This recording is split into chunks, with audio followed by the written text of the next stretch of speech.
this Tea Party will always recognize the veterans of America. Thank you so much.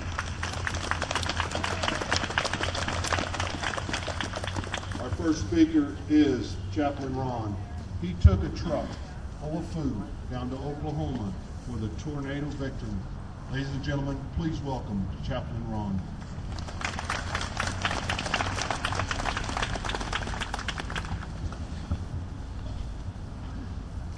Fear not. In 1996, I was declared legally blind, not legally stupid.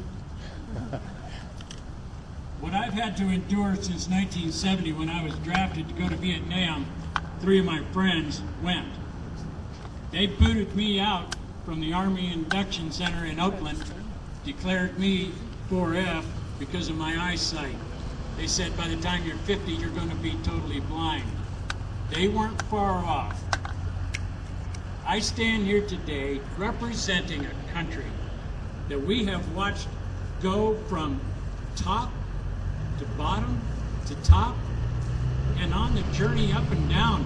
It's perilous, it hurts, it's scary. One day, August, hot day, 95, Interstate 95 in New Jersey. A bus turns sideways coming out of the toll booth. Nobody can figure out why. He blocked all 5 lanes. A trucker in the right lane decides to do something about it, not honk his horn and flick the guy the rebellious sign. He got out of his truck and he went over and told the bus driver, if you'll get the people out of that bus, I will push this off the road. And the bus driver said, are you crazy? He goes, no, I'm in a hurry, so do it. The people got off of the bus. When they saw the driver doing what he was doing, they got in behind the bus. Pretty soon the people who were honking the horns, and hundreds of people, they finally decided, you know what, to speed this up, I think we're going to get in there. Pretty soon they kept shoving, and there was people shoving people who were shoving the bus. They got that thing rolling along so good that pretty soon the driver ran up and told the bus driver, put it in second, leave that key on, pop the clutch. That bus fired up, the bus driver got it over to the shoulder.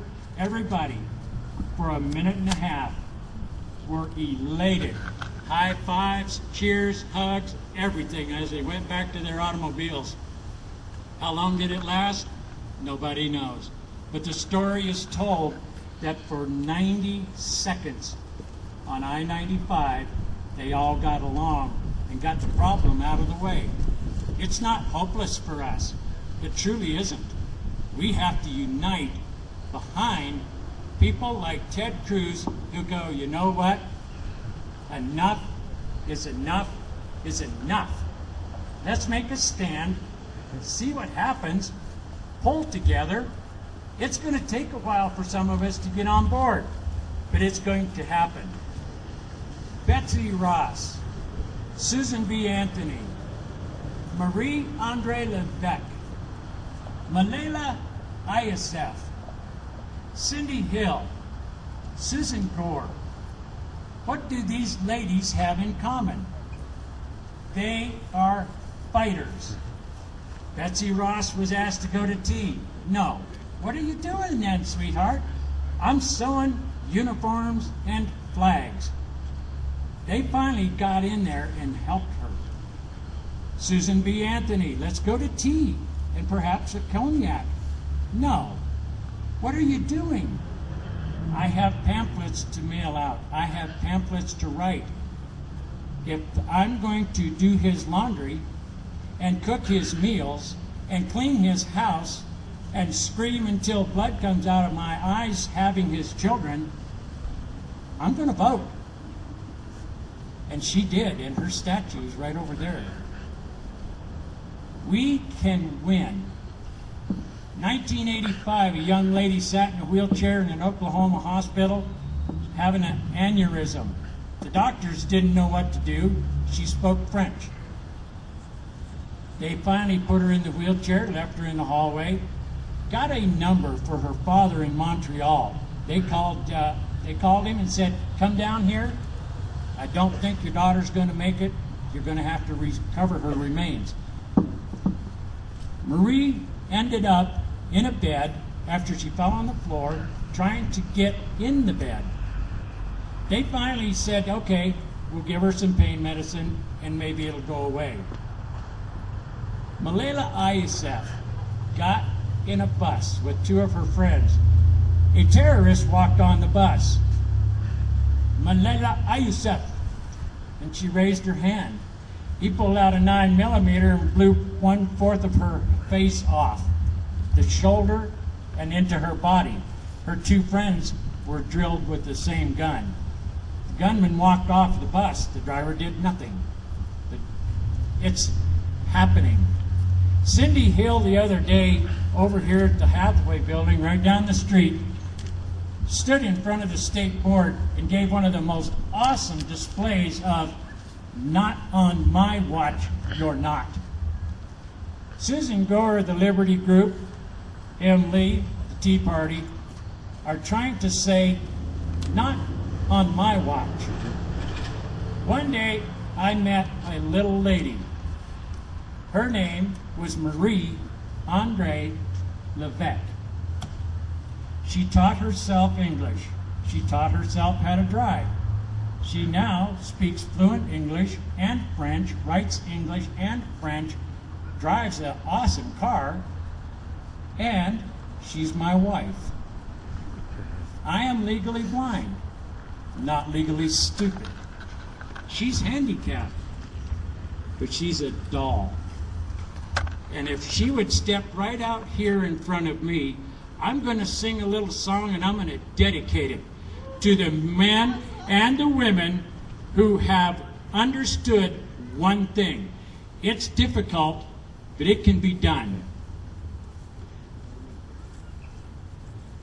One day at a time, sweet Jesus, that's all that I'm asking from you.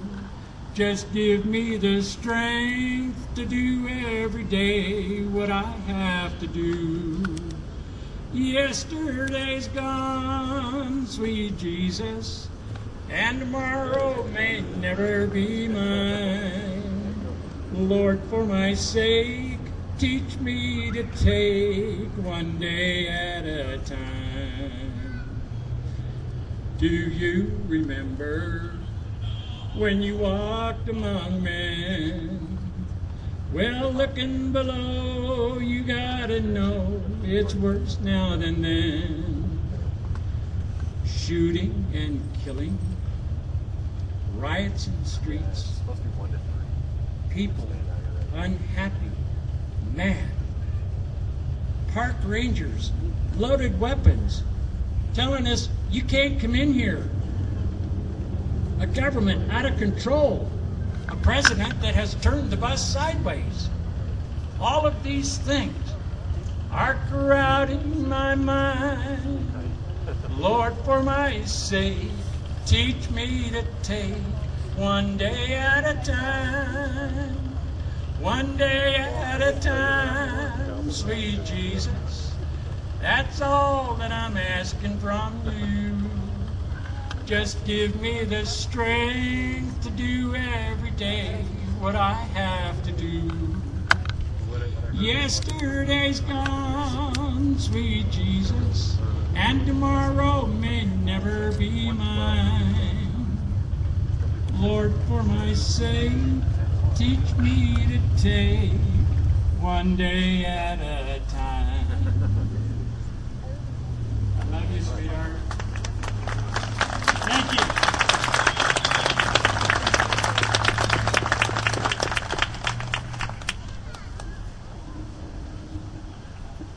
Thank you, Chaplain Ron. You know, this government, it's out of control. It's bloated and it's infested with fraud and deceit and corruption and abuse of power. And if American government is going to remain America, then American Tea Parties have to take this country back. We have what is within us today to take that back. We have the Constitution to protect us from our own government. And we the people, it says, has all power and the last say-so in every issue. Mr. Cruz, thank you for standing up for America. Obama has no liking for Cruz. Cruz is academically superior. Cruz graduated from Harvard Law School. He graduated from Princeton. Some of the brightest are among us that were in the 2010 class when the Tea Party took the gavel away from Nancy Pelosi. And it will be the Tea Party, guaranteed, that has it within us to take the gavel away from Harry Reid. When you say you won't negotiate, then that's not the republic or the America that I believe in. But I believe in we the people that have the voices in America, and it's Barack Obama who's here in the footsteps today in front of every capital across our nation, that we realize we have what's within us. When I lay my children down at sleep and they pray over them for protection to go to public schools, that we know we have a higher power that watches over us. We will fight this fight when we put it in the fights of God Almighty. Ladies and gentlemen, we have patriotic speakers here today like Chaplain Ron, but I want to read something to you that means so much to us, and we have to take this into principle, and that is that we have an obligation to fulfill to leave a brighter future today. Trustin is 10 years old. One day he stood behind his pulpit and said he wanted to be the President of the United States. What an obligation that he put on my shoulders to get this young man to that position to be President of the United States. His dream should be our dream, that the future of America belongs in the hands of the children. And if we don't get $17 trillion under control, then there will be no future. When they can spend $643 million on a website and it crashes one day, then we got to say that spending's out of control. That's right. Oh, yeah. I'm going to put my next speaker up, William Ben Bennett. I've got to find what I was going to read to you. I'll come back with that in a little bit. Ladies and gentlemen, welcome a veteran, William Ben Bennett.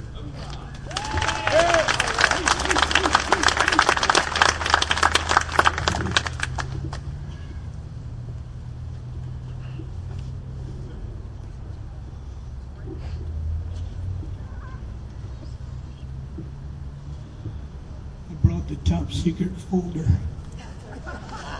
and I hope they're listening.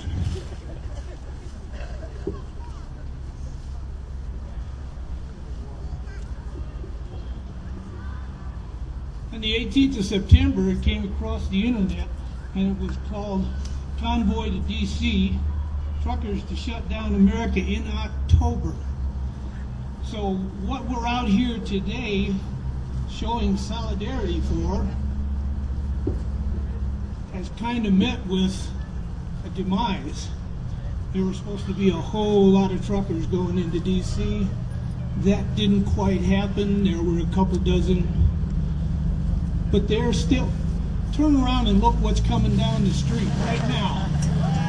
Here we go. All right.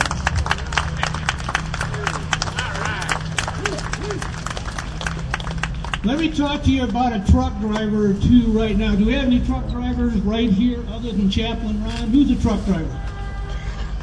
Okay. Gentlemen, stand up for a minute. Or ladies, stand up. Stand up. Okay.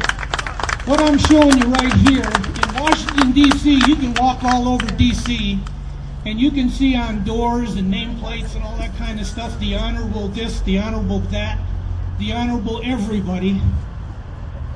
And I'm wondering where that came from. Because the guys that are pulling down the street right now and the guys that just stood up here, they're the ones that should have honorable before their name. Because if they weren't driving those trucks, 7 days a week, 365 days a year, this city would not even be here. They brought everything here. Everything we buy at every store in town, in every building, we can look right back behind us, and this one too was brought in here by a truck driver with a load on the back. Thank you!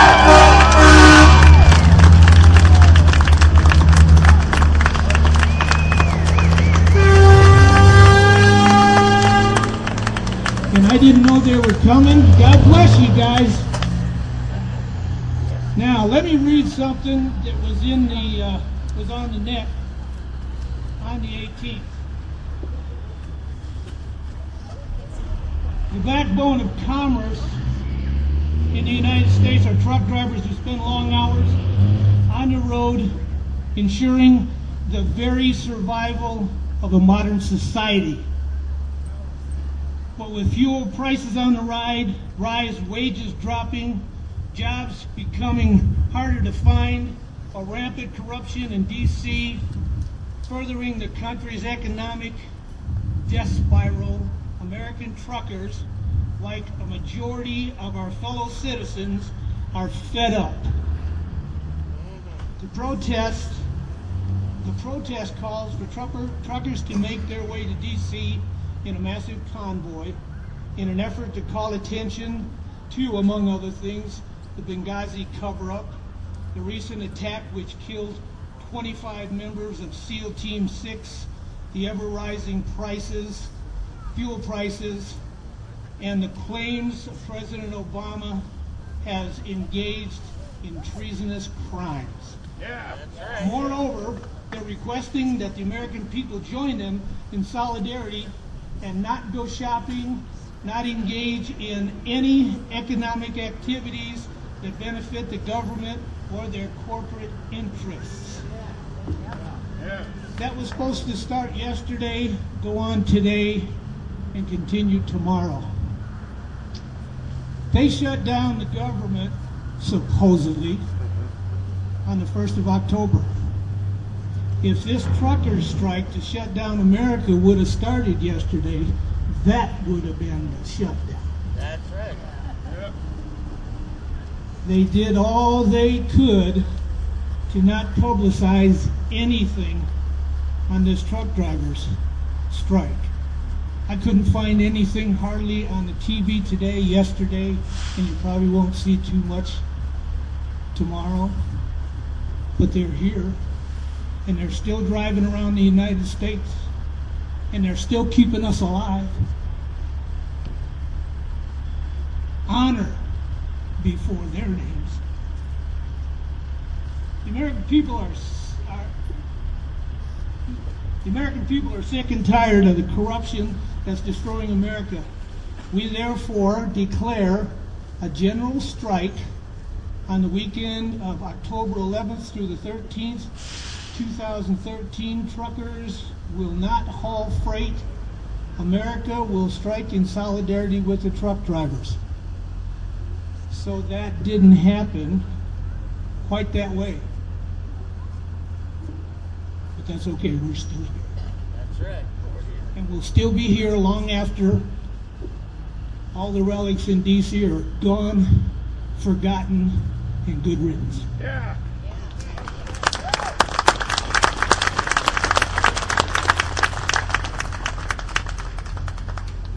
There's a few other things that I'd like to read that people have sent me over the internet. I get a bunch of them from my sister, who is a patriot back in Illinois, where I grew up. And some of them are just so fantastic that I couldn't leave them at home. I thought you'd like them too. The wind. We're in Wyoming. This is from a scene. Oh, excuse me. Really, excuse me very much. All the guys that were in Vietnam with me, raise your hand. All right. All the active duty that are standing here today and sitting here today, raise your hand. Do we have any World War II veterans here today? Afghanistan, Iraq, put honorable before their names too.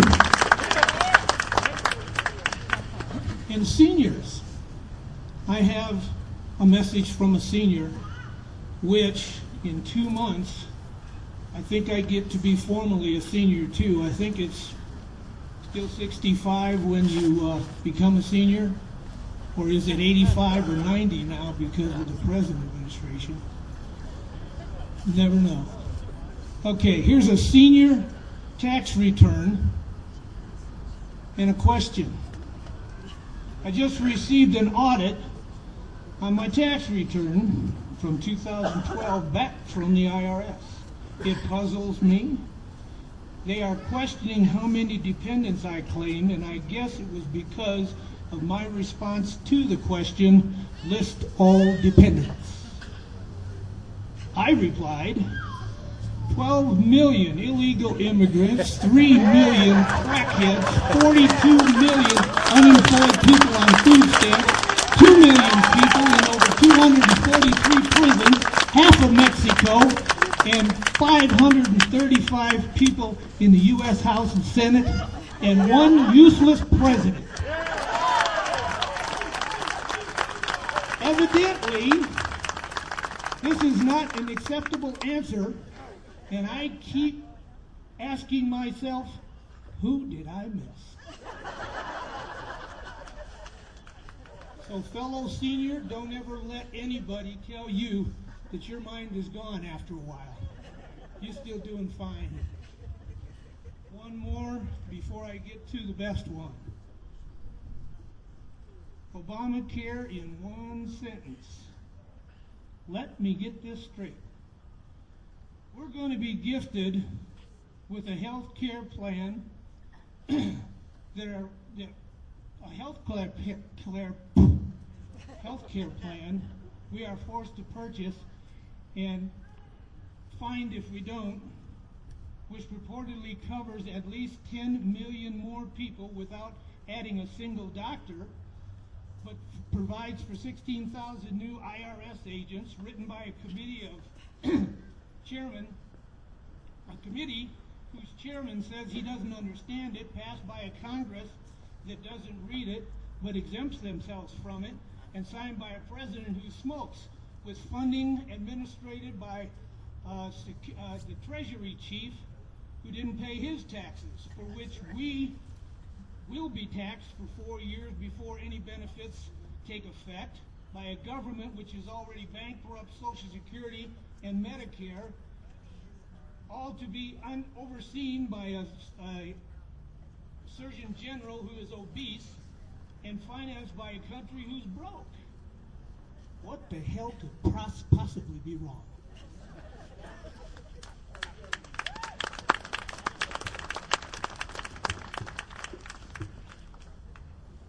How many people here are going to be 65 and over 65? And ladies, you don't have to raise your hand. So we do have some seniors. God bless you too. Listen to this one. This is great. I love this. The typical U.S. household headed by a person aged 65 or older has a net worth of 47 times greater than a household headed by someone under 35, according to the analysis of census data released Monday. I'm not sure which Monday. If all of us old farts have all the money, then let us try to elect someone that might be near honest and not be after feathering their own nest. They like to refer to us as senior citizens, old fogies, geezers, and in some cases dinosaurs. Some of us are baby boomers getting ready to retire. Others have been retired for some time. We walk a little slower these days, and our eyes and our ears are not what they used to be. We worked hard to raise our children, worship our God, and grow old together. Yes, we are the ones sometimes some refer to as being over the hill, and it is probably true, but before writing us off completely, there are a few things that need to be taken into consideration.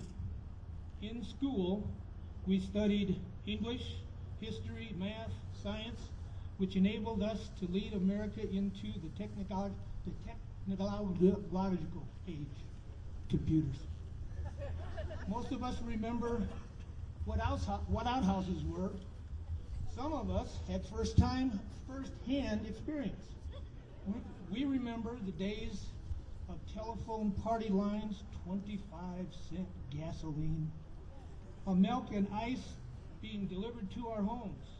For those of you who don't know what an ice box is, today they're electric and referred to as refrigerators. And a few would even remember when cars started with a crank. Yes, we lived those days. We are probably considered old-fashioned and outdated by many. But there are a few who we need to remember before completely writing us off. A few things we need to remember, We won World War II, fought in Korea and Vietnam. We can quote the Pledge of Allegiance and know where to put our hands while doing it. We wore the uniform of our country with pride and lost many friends on the battlefield.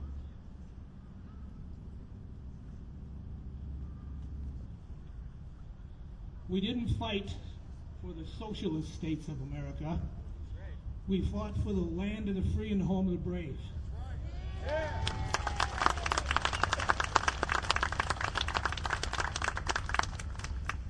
We wore different uniforms but carried the same flag. We know the words to the Star-Spangled Banner, America, America the Beautiful by heart, and you may even see a tear roll down our cheeks as we sing.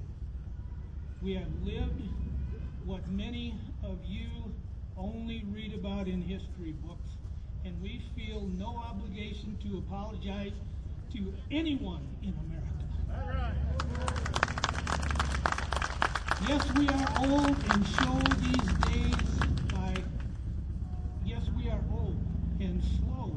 days, but rest assured, we have at least one good fight left in us. We have loved this country, fought for it, died for it, and now we're going to save it. It is our country and nobody's going to take it away from us. We took oaths to defend America against all enemies, foreign and domestic. And that is the oath we're going to keep. There are those who want to destroy this land we love, but like our founders, there is no way that we're going to remain silent. It is mostly the young people of the nation who elected Obama and the Democrat Congress. You fell for the hope and change, which in reality is nothing but hype and lies. You have tasted socialism and seen evil face to face and have found you don't like it after all. You make a loud noise,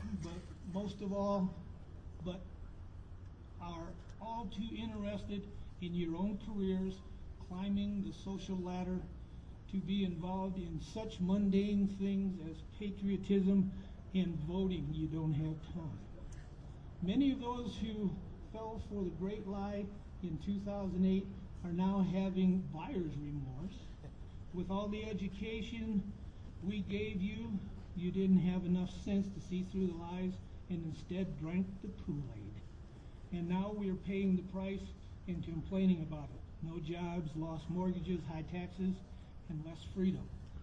This is what you voted for, and this is what you got. We entrusted you with the torch of liberty, and you traded it for a paycheck and a fancy house. Well, don't worry, youngsters. The gray-haired brigade is here. And in 2014, we are going to take back our nation. Yeah. We may drive a little slower than you would like, but we get where we're we're going, and in 2014, we're going to the polls by the millions. This land does not belong to the man in the White House, nor to the likes of Nancy Pelosi or Harry Reid. It belongs to we the people. And we the people plan to reclaim our land and our freedom. We hope this time we will do a better job of preserving it and passing it along to our grandchildren. So next time you have the chance to say the Pledge of Allegiance, stand up, put your hand over your heart, honor your country, thank God for the old geezers of the gray-haired brigade.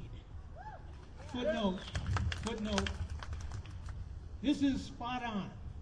I am a gray-haired geezer signing on. I will circulate this to all the other gray-haired geezers all over this great country. Can you feel the ground shaking?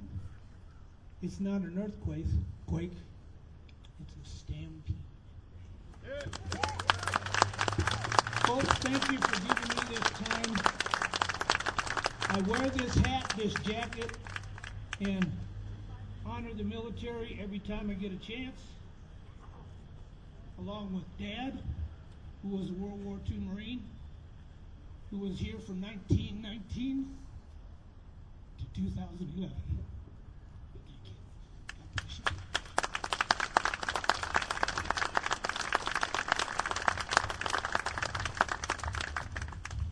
Ladies and gentlemen, thank you for bringing your signs and your flags and your patriotic spirits. People across the street say no tea for me, but they've been drinking the Democratic Kool-Aid for a long time. What country are you from? The USA. Can you say that with me? What country are you from? USA! USA! Now say Tea Party USA. Tea Party USA! My next speaker has played a big instrumental mentor in my life. He was my first pastor. I didn't get in church until I was 27. I used to be a biker. Rode the streets, thought I had it made, thought I didn't have to answer to anybody. Didn't realize I was doing everything the devil wanted me to do. I want to introduce to you a veteran and a person that's meant so much to me. And he will describe what America used to be. Pastor Jerry Conlon.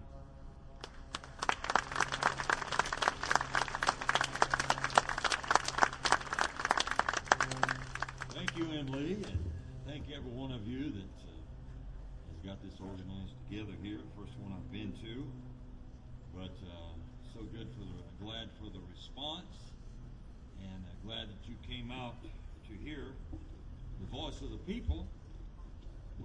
I am a Vietnam veteran, 100% disabled. I honorably fought for this country and its freedom in Vietnam, and I'm proud of it, never been ashamed of it.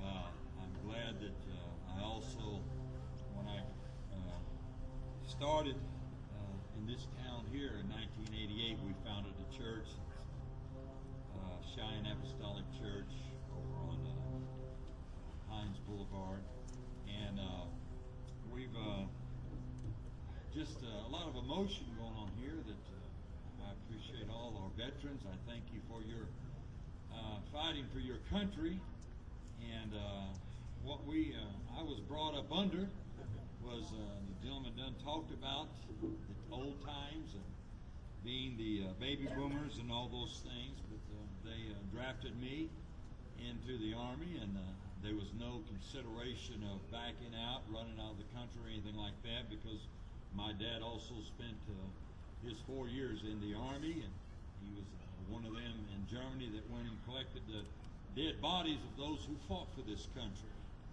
And he had quite a tale to tell about it and the things that he went through. But a lot of people in this hour are forgetting those men that are over there still in these other countries that are fighting for our freedom here. I'm glad we're not out here on our perimeters fighting but we've went to other countries and we fought them off to keep our freedom that we have here that is slowly but surely being taken from us. I want to give a couple of examples of things that happened to me. I went to Vietnam, and my 7th day over there, they started me in guard duty, and I'll just be honest with you, I was scared. I wasn't a coward, but I was scared because I didn't, when you think of all the hero stuff and you're flying over there, but when you land in that country and you see the real war going on, then you realize, and of course for 7 days, they convinced me that I wouldn't get out of there alive. And RVN training, they called it, but the first 7th day, as soon as I got to Quan Tri, which is on the DMZ, they put me on guard duty. And I went into the bunker there, and we had 3 men that would guard all night, spend 3 hours each, and sleep the other 6. And I was a rookie. I didn't know nothing about it. Like I said, scared to death. But the 2 guys with me, they had been in there a while, and they sucked up some white powder, went to sleep. So I spent the entire night watching myself because I'd already been told if I would get out of there, I would have to fight for myself. And that happened 3 days in a row without any sleep. And on the 3rd night, I was looking out at the perimeter there on the DMZ, and I've seen a flash. Of course, they told us, you see anything move, you shoot it. So we had a 60 caliber machine gun up on that bunker, and I fired away and thought, well, there's one sapper that's not going to get in. A sapper is one that has a explosive device that he's bringing in to try to destroy something. But anyway, it was over here, and the rest of the night I had a spotlight out there, and about an hour later I spotted that same thing over here, and I opened up on it, and over here I opened up on it, and we was guarding an ammo dump. About 1 o'clock in the morning, out of my peripheral vision, I seen this blast. And I hit the ground, and of course the fire came through, and that sapper had distracted me, having me watching over here where he was at, and he came in on the other side and blew up the ammo dump that I was guarding. And I said that for an example. We are going to have to guard our own country. We've got the rights to carry weapons and to defend ourselves. A lot of people think that we're here, that the right that we have is just to keep from being robbed or our homes broken into, but we know the writing of it is to keep the government, if they come against us and try to destroy what we have fought for all these years, that we have a right to fight. But we're not out here pulling out guns. We're out here exposing ourselves and trying to get enough people that will stand up to this government and to this country and make things happen. And it's not that people don't love this country. It's just they're so distracted with all the things that, just like this across the street could cause you to be distracted, but it's not distracting me. It's just people that don't understand that have never fought for the country. Yeah. But thank you. They're pulling so many different things. They're taking our eyes off the main thing, that we've got to fight for our freedom. We can't just stand around and hope it happens right, but we got to gather as a people and fight for our brethren and our country and men about. And another thing that happened to me was when I was leaving country in 1972. I was in Quan Tri, was the last city before you get to the DMZ in North Vietnam, and I was happened to be on the last gun truck, which is just a truck with 50 calibers and 60 caliber guns that follows the convoys out. And I began to look out as I was a gunner on them at all the weapons. I mean, as far as I could see, we left them ammunition, we left them tanks, we left them howitzers, we left them every kind of weapon that they needed to fight. And as we came, I mean, just as far as you could see, every kind of a thing, all of our equipment, all of our weapons, all of our guns, for them to finally fight for themselves. And about a little over 45 days later, we left Fubai in the same condition. We left those people all this weapons to fight with, and we left them there, had taught them, had trained them to stand up for their own country. And at 42 days after I left Quang Tri, they marched right down from North Vietnam to VC and NBA, and took possession of that city there and all the weapons that we had left them to fight with. And folks, slowly but surely, this country has taken away our weapons. Amen. That we have, our freedoms. And I'm not talking about militarily, I'm talking about our rights, our speech, and all the things to stand up for. Why they are slowly but surely trying to take away our rights and change us into a third world country, or a world country, or something like that. And they're trying to break us, they're trying to destroy us, they're trying to take away our finances. And I don't know if you heard today on the radio, but they begin to read out all the emergency orders that the president has a right to do, and we know why he can enforce all these things, take everything that we have and be government controlled, is because of what? Executive orders. And they say, hey, any kind of economic crisis seems like it's being created, don't you think? Yep. Amen. A president won't even talk to the people that we've elected to talk for us, to speak up. We're in a country where we're going to have to stand together. Yep. We're in a country where we're going to have to fight for what we got. We can't just sit around and hope that somebody does something right. We're not doing it. I just thank you, and I thank God for the people here that have come together and said, we're going to stand. We're going to fight. We're going to stand up the way it is.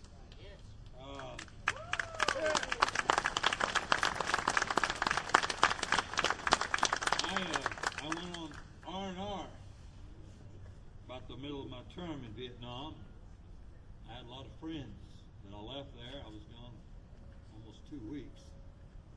When I come back, there was only 2 out of 28 left. And those things I had to deal with, I still have to deal with those things. But I never have regretted fighting for my country. I have never regretted going over the Vietnam War. We came back and there was no army.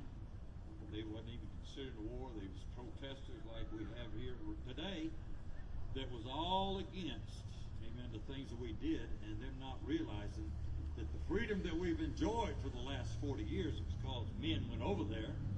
And the freedom that we're enjoying today is because of the veterans that are here and in this hour that's going to these other countries. And I'm still glad we don't have to fight on our territory. Yeah. But what we're doing here right now is we're fighting for our territory and the things we have.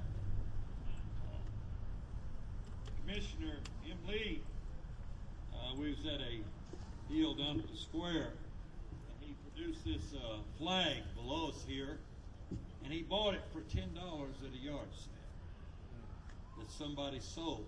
Somebody's a veteran that was killed was issued this flag, and the next generation didn't care enough to keep that flag in at least their home or their basement or anything. They just sold it in a rummage sale. And I thought, that's what's coming to our country, and we need to be proud of a people that are proud of the men that have fought for us. Yeah. Proud of the country that we live in. I love Cheyenne, Wyoming, and I love this country. And I fought for it, and I'll continue to fight for it. But one scripture that came to me was in Nehemiah. Sanballat and Tobiah when they was rebuilding the walls, the Jews were. They had destroyed the wall, and they were working, they was building, and they were making fun of them. Just like we're being made fun of maybe across the street. But they were saying that if a fox ran across this wall, it won't hold, because they just don't have the know-how to put it together. These walls that are keeping these enemy out. What we're doing here today is putting up some walls that keep the enemy out. Yeah. Keep them from taking what we've got, enjoyment, prosperity. And the scripture I wanted to quote was in the 14th verse of the 4th chapter. It said that I looked and I rose up and said to the nobles and to the rulers and to the rest of the people, be not ye afraid of them. Remember the Lord, Yes. which is great and terrible, and fight for your brethren, your sons, and your daughters, your wives, and your houses. Fight for them. Stand up. Amen. And if you choose to read this story, you'll find out in one hand they had a weapon. In the other hand, they had the tools to build the wall with. We've got to work. We've got to take care of our families. But we also have to fight for what we've got and keep the walls up, to keep the communism and the enemies and the government out that do not want us to have the freedom that we have in this place. God bless you today. Yeah.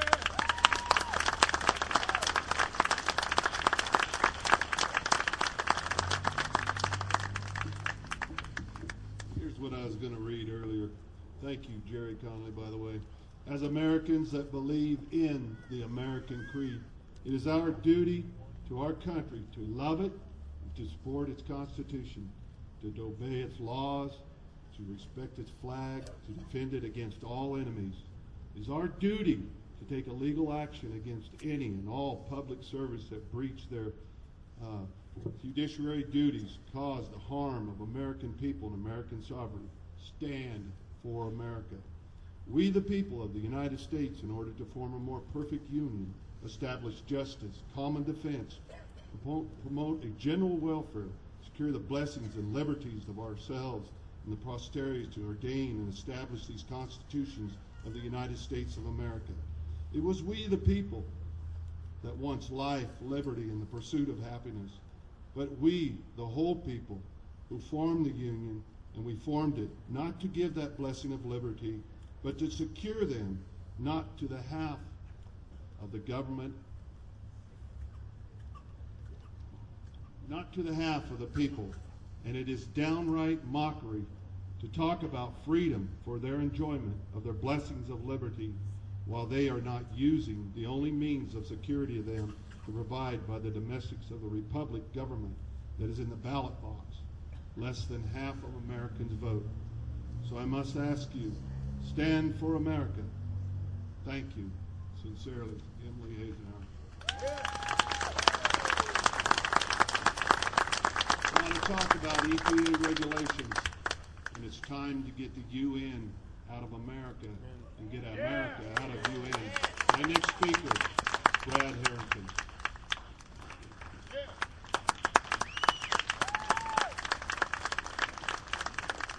Thank you, Em. Welcome to the Tea Party rally, everybody. Good afternoon. I've never been much of a public speaker. I'm more of a writer. So being the resourceful individual that I am, I wrote a speech, and now I'm going to read it.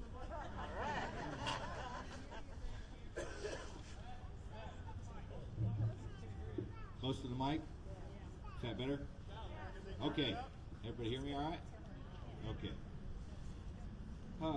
Knowing that I've spent a large amount of time researching, see, that's what I was afraid of. How you doing? Researching topics such as the United Nations and Agenda 21 and local UDC codes and how those codes reflect those international concerns, and asked me to speak today on those topics. But this morning, as I was reading my my research material and developing my speech, I realized that's not what I want to talk about. So, Em, I have another topic.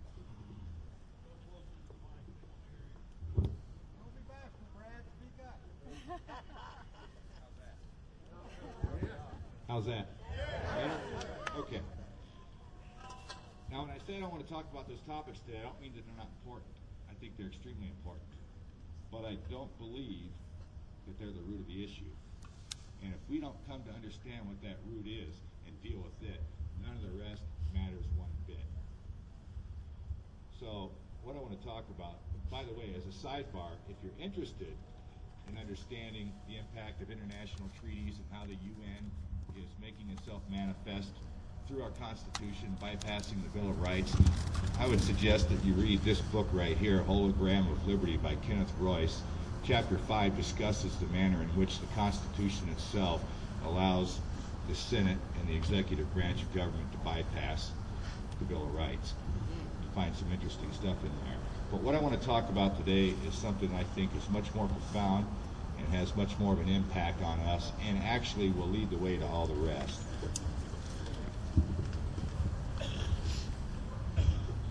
Sorry, my hands are a little stiff. It's kind of cold. I told my wife this morning I've got 10 minutes to reach these people's hearts and minds. And talking about Senate treaties and the UN is not the way I'm going to do it. What I want to talk about instead is power. Power is a multifaceted and many-meaning term, folks. Merriam-Webster defines it in the following fashion. As a noun, 1, a position of ascendancy over others. 2, the ability to act or produce an effect.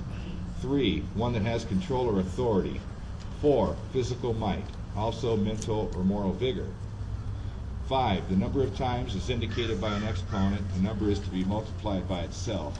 6, force of energy used to do work. 7, the amount by which an optical lens magnifies. Also, power as a verb means to supply with power, and especially with motive power. Some examples of such powers: electrical power, which we use to light and heat our homes; mathematical power, like 10 to the second equals 100. Political power is in the ability to hold a gun and wield force over someone else. Social and political power is in the ability to produce goods and services in the marketplace. And is it me, or am I only hearing one speaker? Okay, just keep talking. All right. What I want to talk about today is a different kind of power. It's personal and intellectual power. So definitions 2 and 4 would be the ones that interest me the most. The ability to act or produce an effect, and mental or moral vigor. Because I believe that even a small amount of reflection will make it clear to anybody that those two powers form the root of all the rest.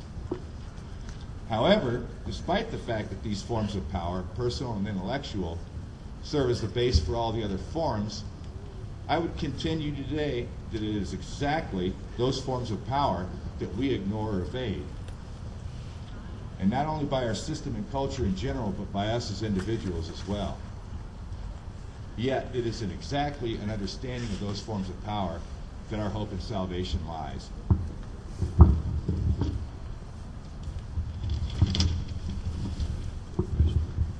As an example, consider the UDC laws here in Cheyenne, Wyoming. Those laws contain, among other things, the ability to tell you as a property owner what kind of landscaping you have to have on your property and what kind of facades your buildings have to have on the front and how far those setbacks have to be.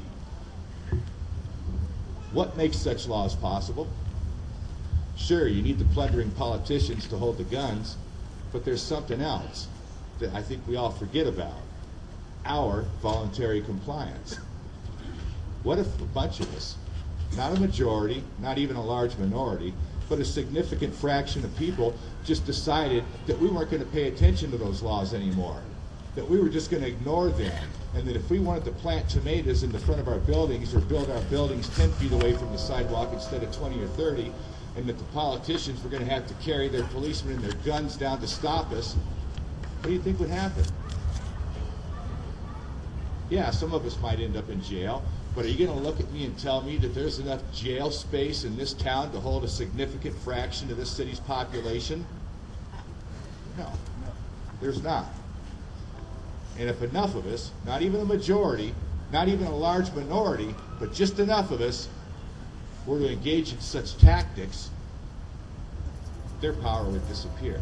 Because, see, then we'd be making their force seem for what it really is. If you think you got the right to bring a gun and tell me what to do with my property, why don't you just come on over and do it?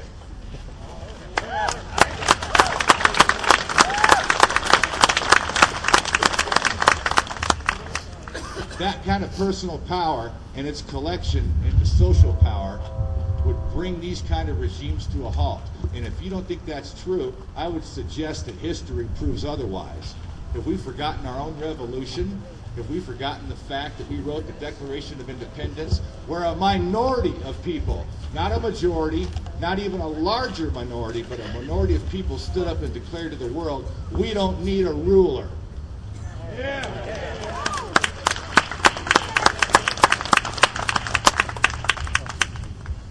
The power of coercion cannot stand against those kind of ideas. When your ideas are sound morally and rationally, you'll topple kings and dictators time and time again.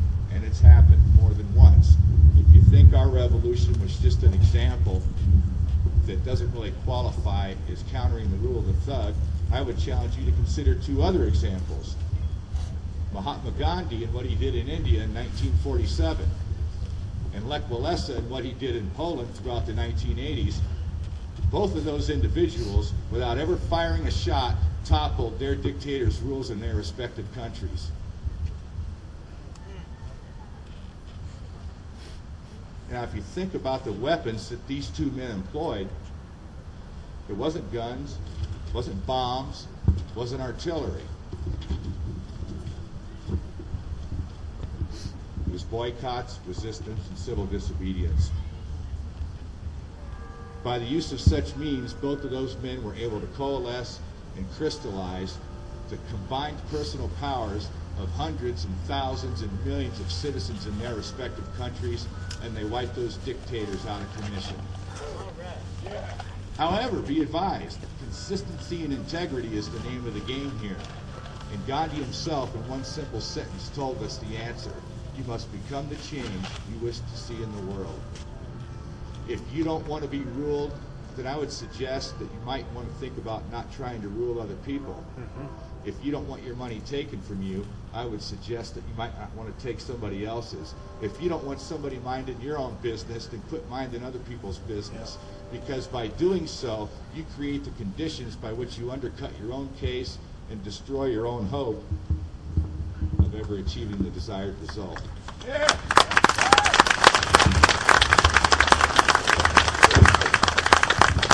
I got to memorize the rest, huh? If you still doubt the revolutionary power that's inherent in such ideas and practices, be advised your enemies don't. They're thoroughly aware of it. I'll give you a couple of examples. In 1991, in the midst of Eastern European collapse of communism, Soviet troops assaulted the Lithuanian capital, Vilnius, and took over several city locations in an attempt to crush the revolution. The targets, not armories, not troop concentrations, the central publishing house and the TV tower to crush the nationalist media. Example number two. In March of 2003, as part of a crackdown by communist Cuban state security, the house of Pedro Alvarez, who was Secretary General of Cuba's CUTC, a prominent trade union, was arrested and state-threatening materials were seized from his home. What were the state-threatening materials? Not guns, not bombs, not artillery, books, computers, radios, and fax machines. Why is it that despots consider the transmission of information to be deadlier to their tyrannical ends than on stockpiles of guns and bombs? Because their propaganda-driven policies of aggression and enslavement cannot stand the light of exposure.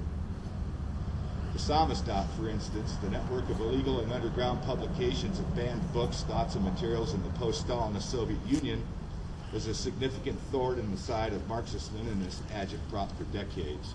And its activities, when coupled with incoming Western technology like computers and fax machines, helped pave the way for the crash of the Iron Curtain. Actions, as everyone likes to say, speak louder than words.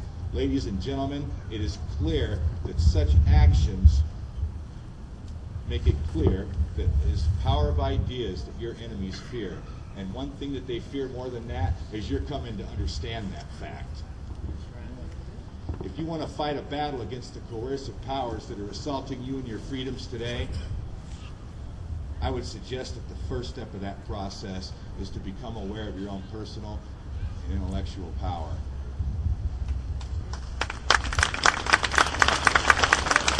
Dictators, both foreign and domestic, are spending billions of dollars a year to propagandize your mind and help you to fail to see that one simple fact, because they know that if you do, their systems collapse.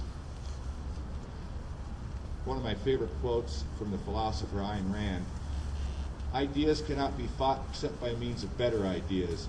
The battle consists not of opposing, but of exposing, not of denouncing, but of disproving, not of evading, but of boldly proclaiming a full, consistent, and radical alternative. That's from her essay, The Cashing In, The Student Rebellion. She wrote that back in 1965.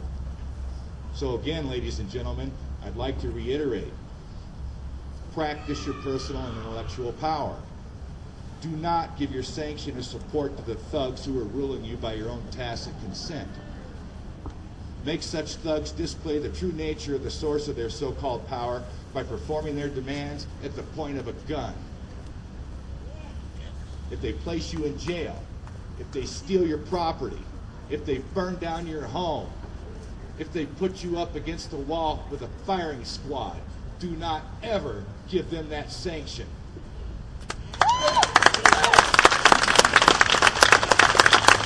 Because that sanction is the only hold they have on you.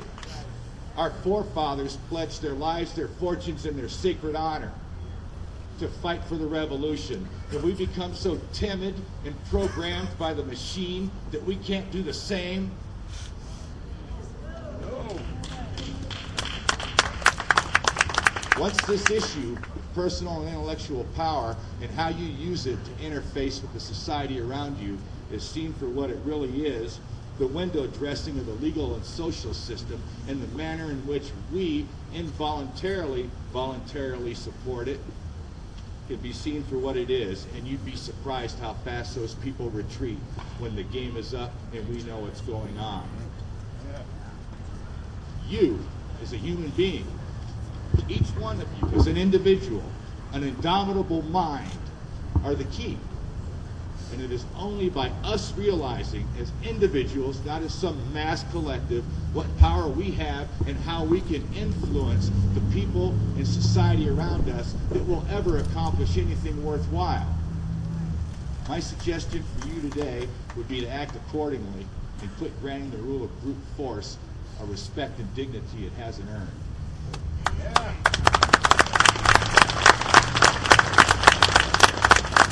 For it is such tragic errors that maintain such rule, and when we finally realize that you cannot enslave a free man, but only kill him, our second renaissance will be assured. Thank you, folks.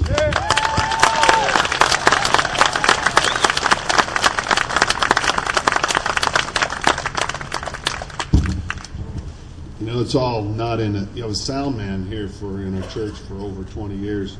It's hard to get somebody to cooperate. But Brad did a great job, and thank you. Have you ever heard of the Liberty Group in this little community? Yeah. Amy Edmonds, wave your hands, part of the Liberty Group. Our next speaker is Susan Gore. She's with the Liberty Group. We're going to talk about Obamacare and why we don't like it, and education. Okay. Susan Gore, everybody.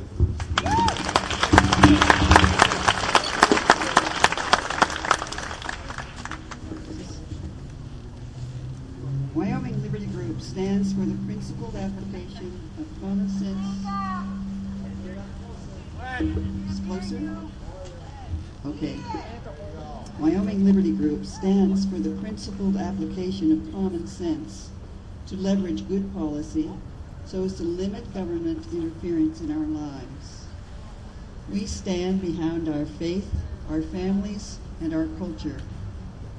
These things our political process has forgotten and ignored. It is high time to take back our lives, our dreams, and our way of life. We are proud of those truckers who dare to make a point of the urgent necessity for restoring constitutional law in America. We like the fact that the Constitution of the United States must coordinate with the Wyoming Constitution under the principle of dual sovereignty, because state constitutions can provide specific protections.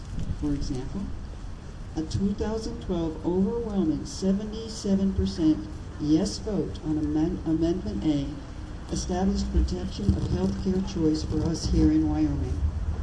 And one result is that direct payment to doctors cannot be made illegal as it is in Canada. Yes, pay directly and often get a discount. Americans are kind, trusting, and generous people. We care about people in need. We do not trust Obamacare. We don't know whether to laugh or cry when we read that on the opening day of the Obamacare exchanges, their software system virtually attacked itself.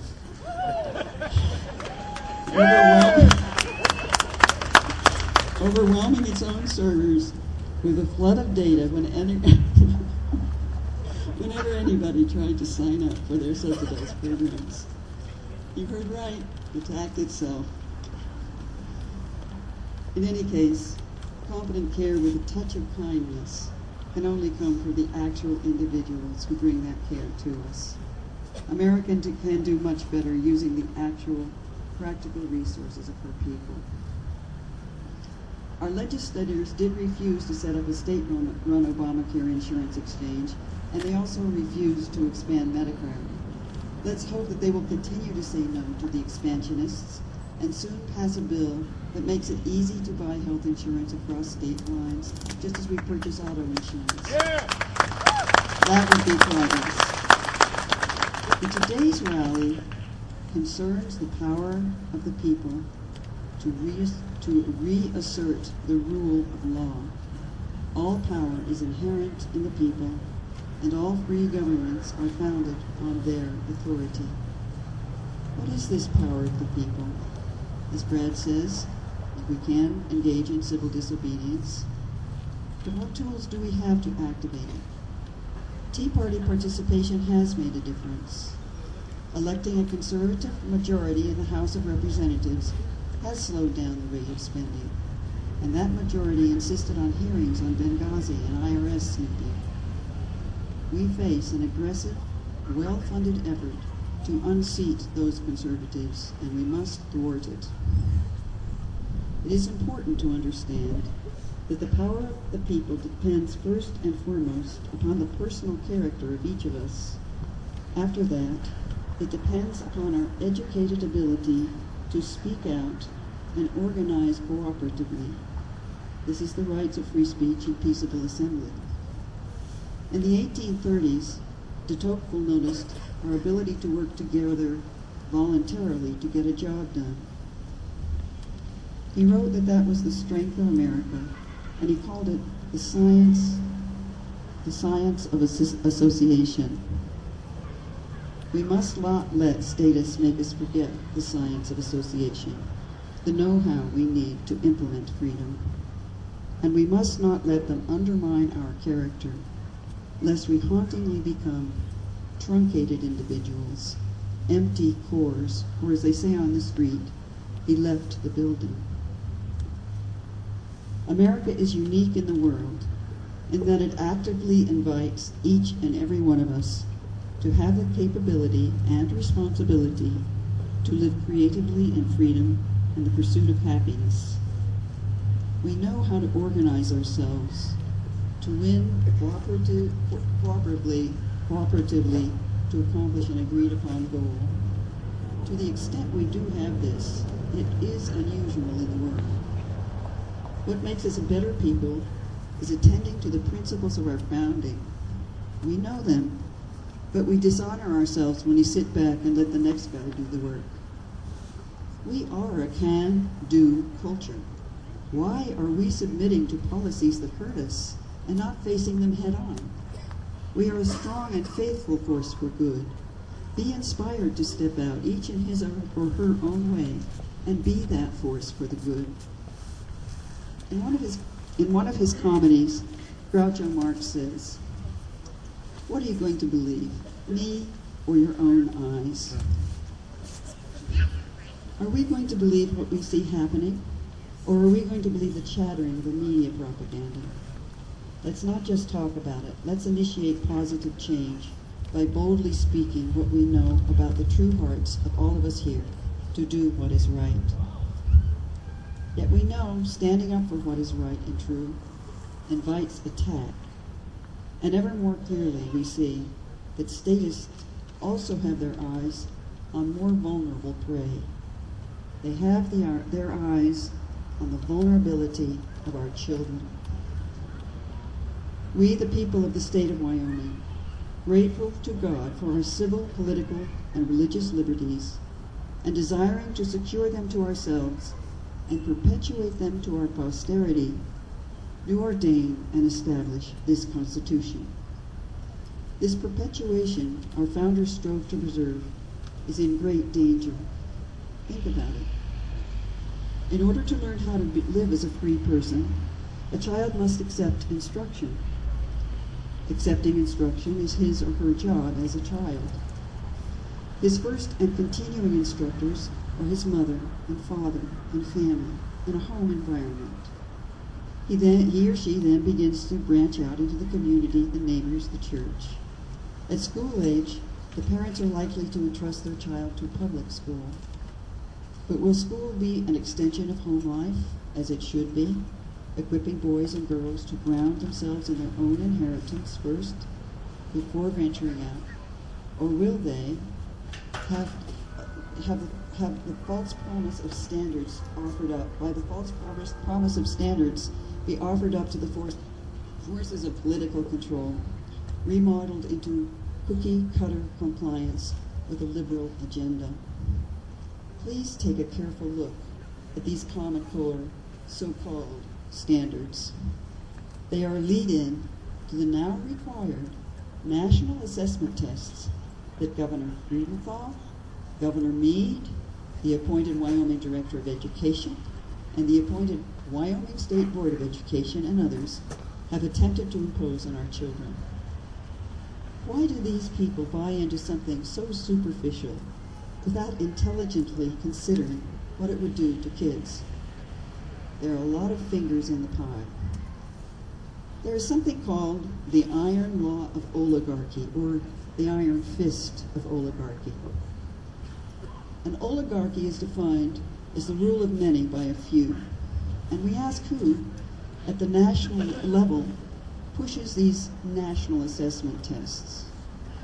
We can't pretend to understand the whole of it, but among these pushers are three private organizations, professional organizations, including the National Governors Association, representatives of the Obama administration, including the Secretary of Education, and four nonprofits, including Fordham and the Bill and Melinda Gates Foundation.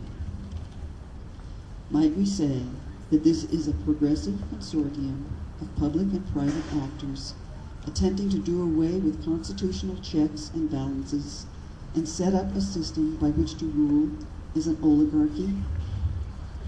The control mechanisms are in place, starting with our legislators and governor, who ignored our vote, and hired a director of education. The antidote to this virus of corruption can only consist in diagnosing it, naming it, speaking out, and building an immune system of strong family and community control extended to state and national politics. Diagnose it, name it, speak the truth, and build that immune system of personal character, an active, closely networked civil society. Every level of our protective immune system is under attack, including our churches.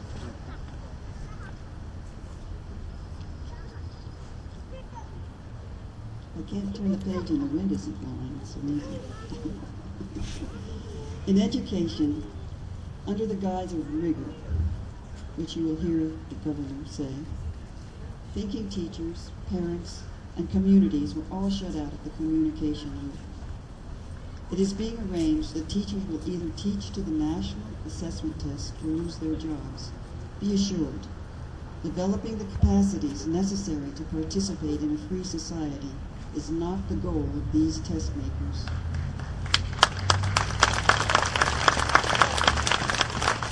I have a hard time finding words to express my deep concern.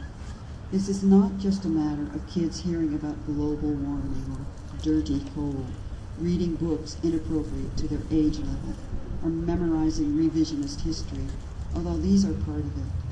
It is about attacking the authority of parents, interfering with the judgment and creativity of teachers, and even throwing wrenches in the way of children trying to learn simple math. Recently, when a Wyoming parent competent in mathematics asked to discuss the math curriculum with his child's teacher, she told him she could not voice her opinion for fear of losing her job. She said, "My paycheck, my paycheck." Teachers are intimidated.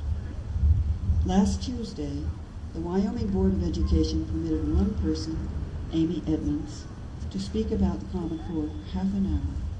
No dog and pony show, no question taking. Citizens traveled from all over the state for a standing room only meeting. Check with the Wyoming Liberty Group website for a 3-minute video of vehement comments made after the meeting by citizens not permitted to speak in the meeting.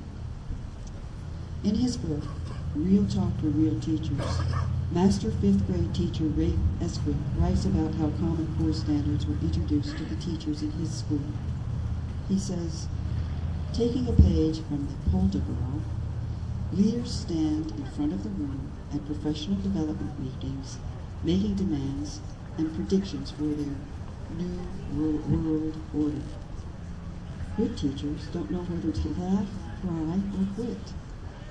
The most recent Sermon on the Mount has come from us to us in the form of the Common Core standards. I am not making this up. The presenter at our first meeting claimed that our job as teachers was to prepare children to be part of the international workforce. We were also told that the emphasis on imaginative literature was going to be scaled back because the children need more nonfiction. Real teachers know that real teaching is not based on Common Core or blended learning or the newest notebook of rules and regulations handed out at Teachers' Tuesday staff meeting. Please look into this and satisfy yourselves about the facts. We must choose between either a victory for real education or a victory for political control over the minds and hearts of the coming generation. If love of learning is to win, our schools will give direct feedback with structured accountability to confident children. But if we allow political control to bully us, our schools will invade children's private space and use process psychology to train for standardized fill-in-the-blanks rubrics parroted by administrators and teachers to pigeonhole kids into compliance. And all governmental and homeschool education will ultimately be ruled illegal, as it is in Germany and Sweden, for example. We cannot take a back seat to political ideology. We are a free people with fair-minded ideals and a rich and valuable history of standing our ground.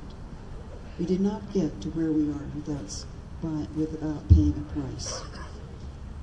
We must do away with the habit of letting political cronies make backroom deals that undermine our sovereignty.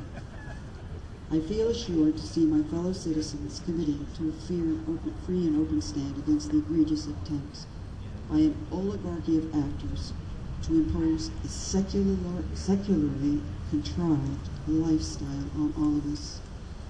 May God bless everything we stand for today and bring it to fruition for us. Thank you.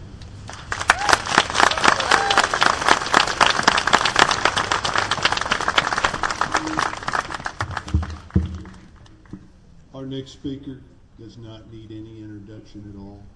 She's been tried. She's been proven. She has went through it. She's withstood it.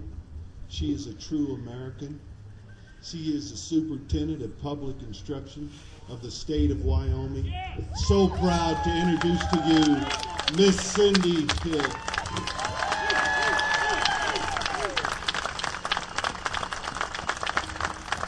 Trying to get this sound system to work for her. By the way, if you're wanting information about Common Core, you can step over here. And we do need to pray for them kids that are going under the persecution in Wheatland, Wyoming, if you could do that for us.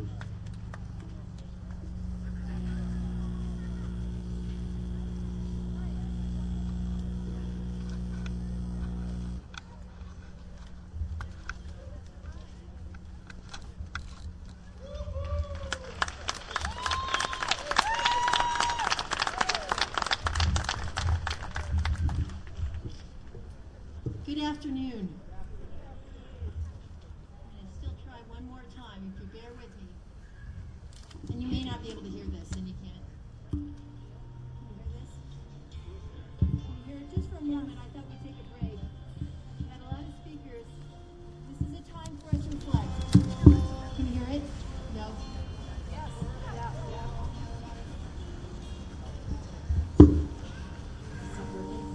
Just my children and my wife. Thank my lucky stars to be living in me. 'Cause the flag still stands for freedom, and they can't take that right away. And I'm proud to be an American, where at least I know I'm free.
Bless your heart. You know, I was counting on that working, and you made it work. That's what happens, isn't it? When things don't work, people come together. You know, today I drove over to Laramie this morning, and I saw a lot of people from Wyoming. And it was good to see their faces. But I have to tell you, I drove back because I knew I wanted to see your faces today. Thank you for being here.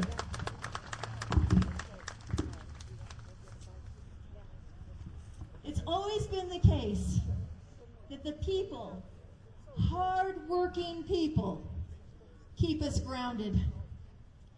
And that the people, they're the ones who defend the Constitution. It is true in wartime, and it is true in time of peace.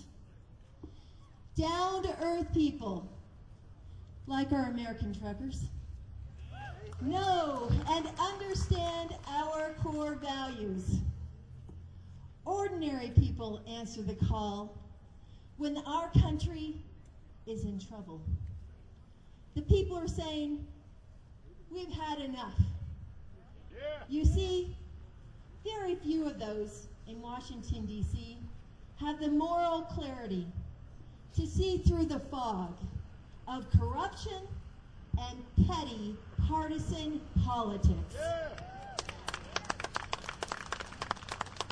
To set us on a sustainable course, not only for our generation, but for the generations next to come. Right, Jennifer?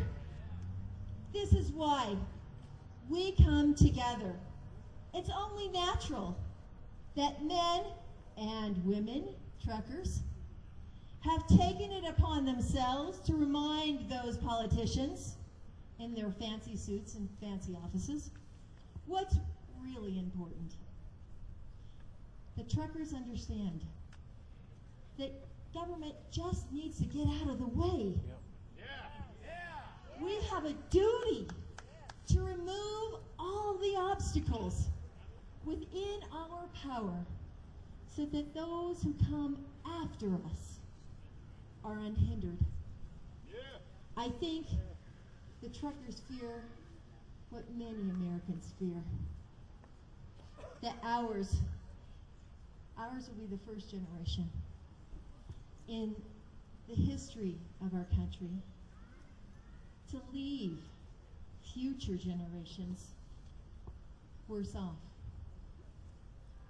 Their liberty and their rights less secure. The truckers are standing up to the entrenched Washington establishment. Some representatives and senators have stood up against the establishment, not only from the Tea Party, but not only from the party, not our party, on the other side of the aisle, but they are facing head-on some of the most vile and contemptible attacks. You've seen them and you've heard them from the establishment, the career politicians. I know about it, you're right. From within their own party, I know about it, you're right. To bring it home to Wyoming, I make a personal pledge to you.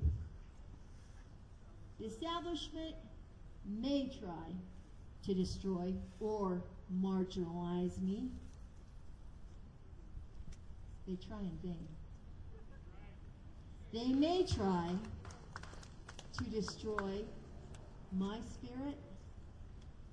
Again, they try in vain. They may and will, actually, they will never destroy my devotion to the people of Wyoming.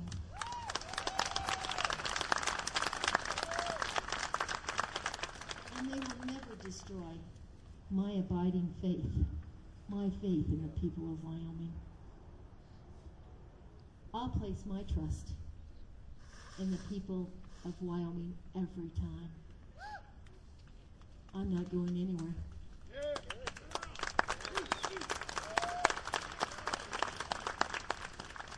We have a lot more work to do.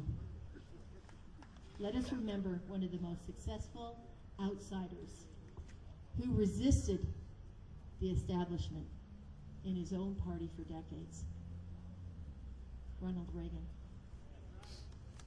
He believed in the basic premise, this one. We don't place our trust in one man, one woman, or one party,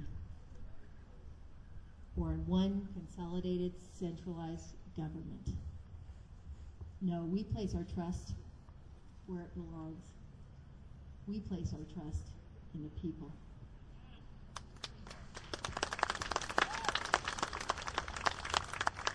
when things go wrong, who is it? It's the people who make the corrections. I'm reminded of something Ronald Reagan said in his first inaugural address. To paraphrase it, he said, "We are a people who have a government, not the other way around." Right now, the government has us by the throat. We the people don't need bureaucratic overlords. We the people don't need a perpetual ruling class or a class of political opportunists who feed off of the government. And yes, I'm familiar with that too. The idea that the people are sovereign is again one of the first principles of all free governments. It is right there in the preamble of the U.S. Constitution, and it's the first 7 words enshrined in our Wyoming Constitution. What does it say? Remember? Remember? The power is inherent in the people. Let's all say it. The power is inherent in the people.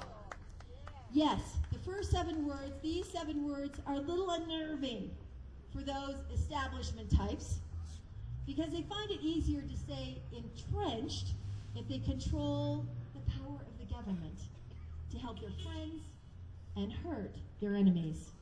It's one thing to preach the Constitution, it's another thing to defend it. As an elected official, you must be willing to stand up and defend the Constitution. As you know, thank you, I joined citizens to challenge the surreal power grab. And that power grab took away your right to vote. It took your voice. We, and by the way, is Bob Brinkman here? Where are you, Bob? Stand up, buddy, wave. Over 1,100 signatures, I understand, for the petition to repeal SF 104. Give him a big hand, everyone.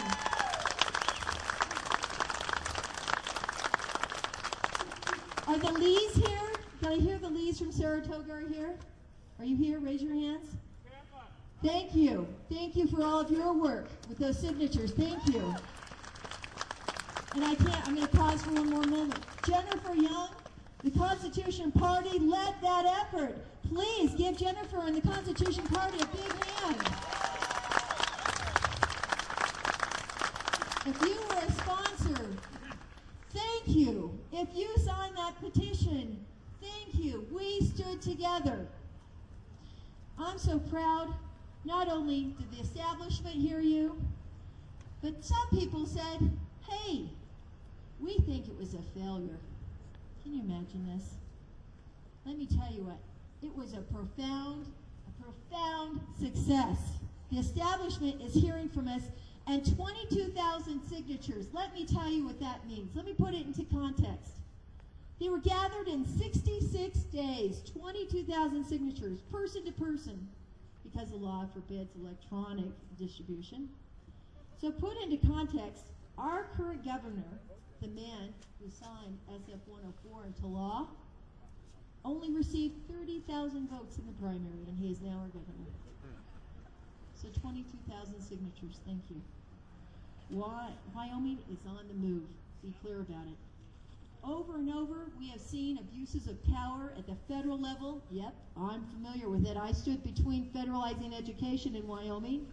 Yes, we know it's going through it right now, but not if I'm back in the department. And we've got some things that we need to work on in healthcare and other places. We'll talk another day.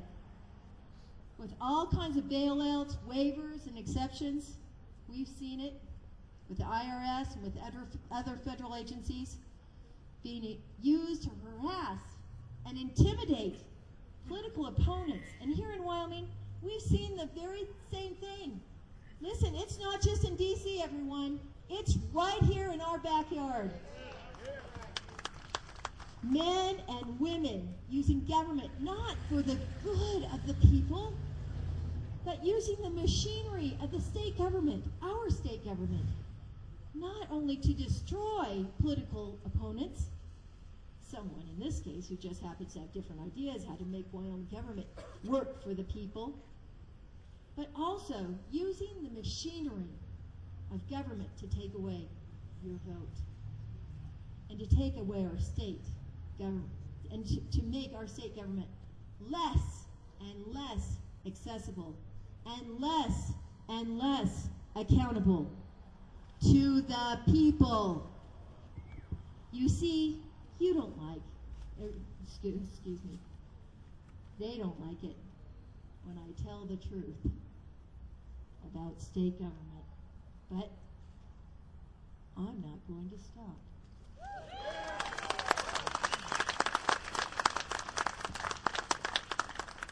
Government should work for all of the people.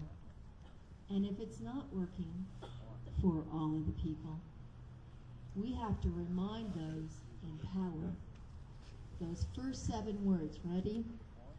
All power is inherent in the people. One more time. All power is inherent in the people.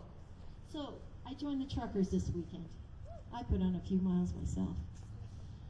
Who, on behalf of the people, are sending a shot across the bow of all those who would jeopardize their rights and liberties, and would jeopardize the rights and liberties of not just us, but of our children and of our grandchildren.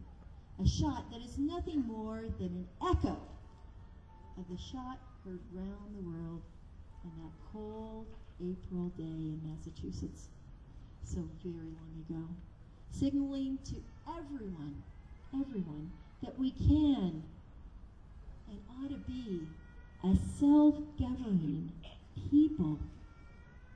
Again, those first 7 words, we can't forget them. All power is inherent in the people. The framers of our Constitution bequeathed to us those first 7 words. Let us not squander them, and let us not neglect such a responsibility. And as one of the most selfless founders of our republic said, we must act worthy of ourselves. Let us act worthy of ourselves as we join in the band of brave Americans from every state, saying to those who seek to destroy our liberty, not on my watch. Not on my watch. May we all be worthy of our better selves, and may all be worthy for our families, for our friends, for our fellow citizens. They're counting on us. Thank you for the sacrifices you make, for the sacrifices you make for the sake of liberty. And God bless all of you and the truckers and keep them safe. Thank you.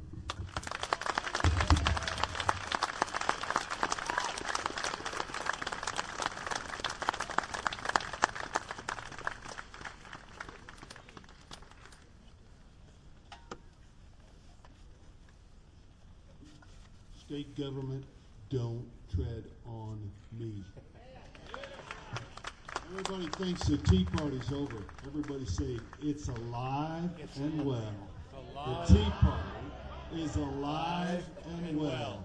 Shot across the bow. Ladies and gentlemen, I have saved this lady because she's a great lady. She did do the petition work to get Senate File 104. I hated that bill so bad, and I'm an ex-petitioner, as you well know, and thank those folks that stand out in cold weather. But this is a big announcement coming up right now. I want Jennifer Young to come and tell you what her next move will be, and I'm telling you folks, this is big news. Jennifer Young.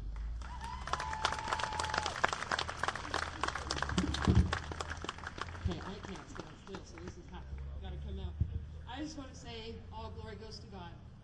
And with that, I want to. Who here is inspired by Ms. Hill standing up for truth? Woo! And as many of you are a solution until Ms. Hill came along. I have committed to doing something, being part of the solution, and I am going to run for Secretary of State. So once I finish holding Matt Still accountable for the flaw in the petition process, I'm going for his job. So if anybody would like to talk to me, please, I would like to answer any questions. I won't keep you long. I know you've been out here, but we can wrap up and I'll be here to answer any questions. Thanks for coming and thanks for the excitement.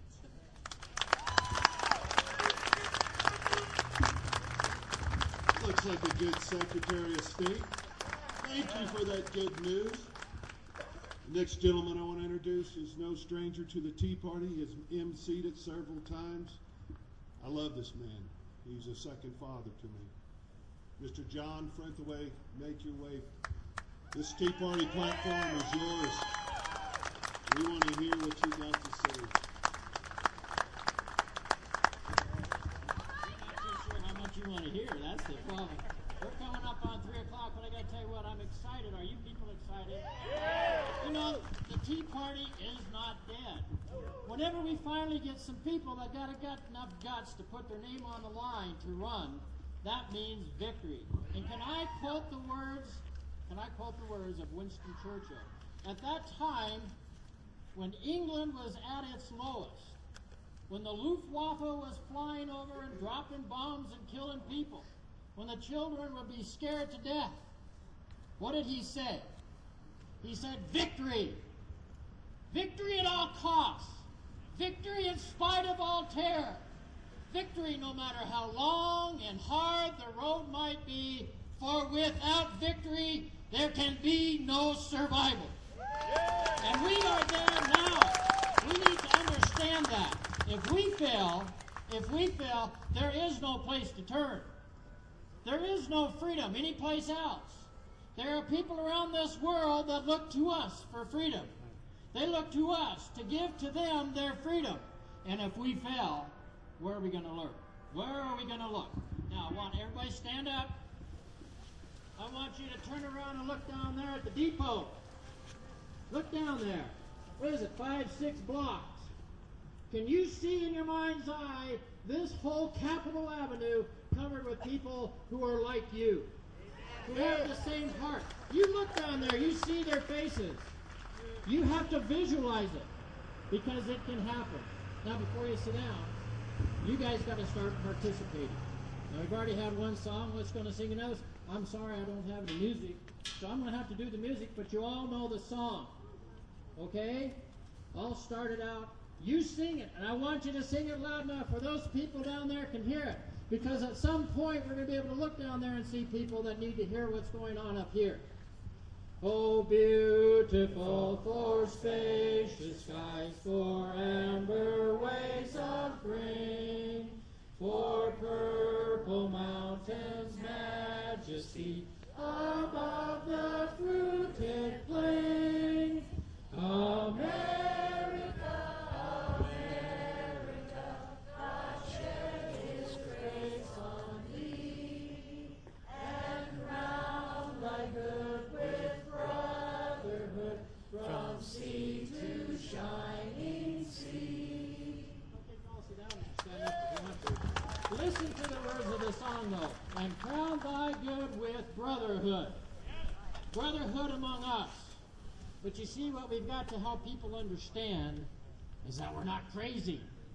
Had a guy talk to me today, says, I'm going to come down to the Tea Party, and I guess people are going to think I'm crazy now. Well, you know, you got people who are big people that have been in this country. I can remember Al Simpson actually said that those Tea Party people, they're dirty people. They're just crazy individuals. Well, you're not. But you know, those people that signed their name to the Declaration of Independence, that gave up everything, that signed their death warrant, were thought to be crazy also. But there was only a few of those people that lived in the colonies that were willing to stand up and support them. And from that effort came this country, this civilization, this part of civilization, which is the greatest civilization that's ever existed on this earth. And we need to understand that. And all of the smoke and mirrors and all of the garbage that's being stuffed down your throat and you're expected to believe has got to be exposed. Now I'm going to show you exactly what I'm talking about. That lady stand right back there with all those names on that list. I came back talking. Would you come up front here, please? I'm not trying to embarrass you, but come on up here.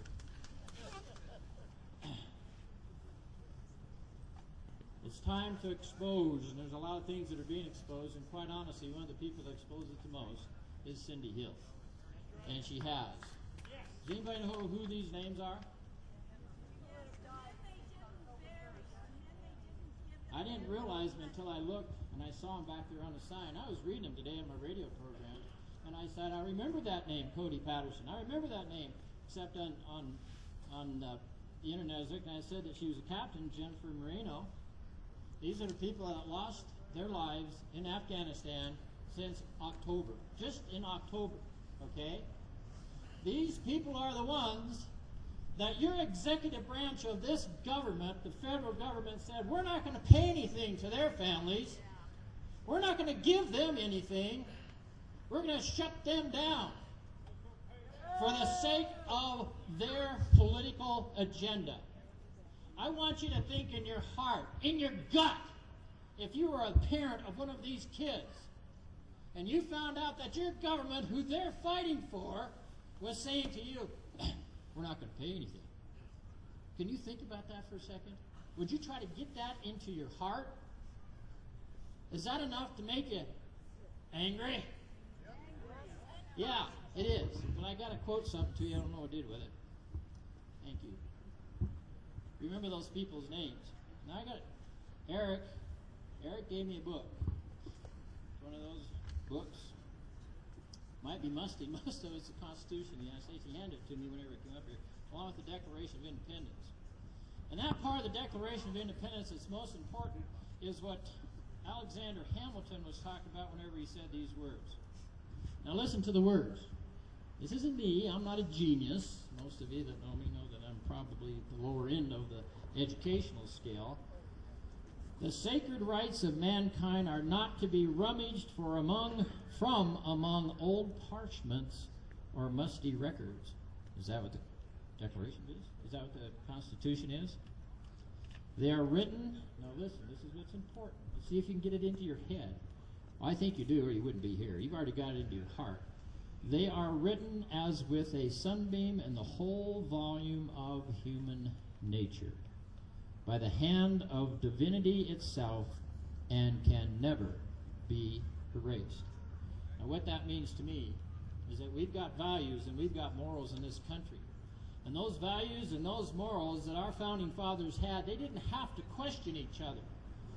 Thomas Jefferson didn't have to write out to George Washington when he gave his word. He didn't have to write it out in a constitution. George Washington could trust him because that's what they were taught, a system of morals and ethics. You can call it what you want to. They talked about it in their churches and in their religions, but it was all the same. And those laws are real just as the laws of gravity. And whenever we defy those laws of social enactment, we will bring destruction to ourselves, and that's what's happening right now. Now hold on. I'm going to quote Karl Marx, so don't get mad at me. I ain't a communist. But he had it right. He said, you give me the minds of your children and I will control your country. That's exactly what's happening to us right now. And that's why Cindy Hill's got enough guts to stand up and say, no, you're not going to control the minds of the children here.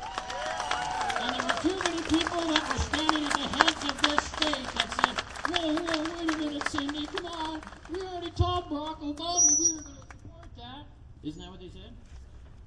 And whenever she said, well, I'm not going to support it, then what did they want to do? They wanted to get her out. And how did they do that? With lies, misrepresentations. I can't tell you how many people I have talked to that said, look, I know this lady. I worked with her for 10 years. I know her heart. And I know what she thinks. And I know the way she feels about children. So don't tell me a lie. If you got a problem with her, tell me right now what it is. And I had people, even on our radio program, that say, well, those things are out there, but I just can't tell you what they are right now. Yeah, the reason you can't, because there isn't any. The fact of the matter is, they trumped up things against her, and even now, after all the investigations, I don't know, Cindy, are they going to ask for another investigation? Tell me. Oh yeah, we'll keep the investigations going. Why? Is it any different than what our executive branch and the federal government's doing now? What we're going to go ahead and do and run up the smoke and mirrors, okay? Get everybody looking over to the smoke and mirrors with nothing. And what are they doing in the background? What are they doing in the background? That's what you have got to be suspicious of. I'm sorry you have to be cynical. You got to find out what your legislators are doing and what the people who are running the government do. Now, I got to shut up here, okay, because Emily's going to yank me off of here anymore. And he should. I talk too much. I really do. But I want to make this point to you.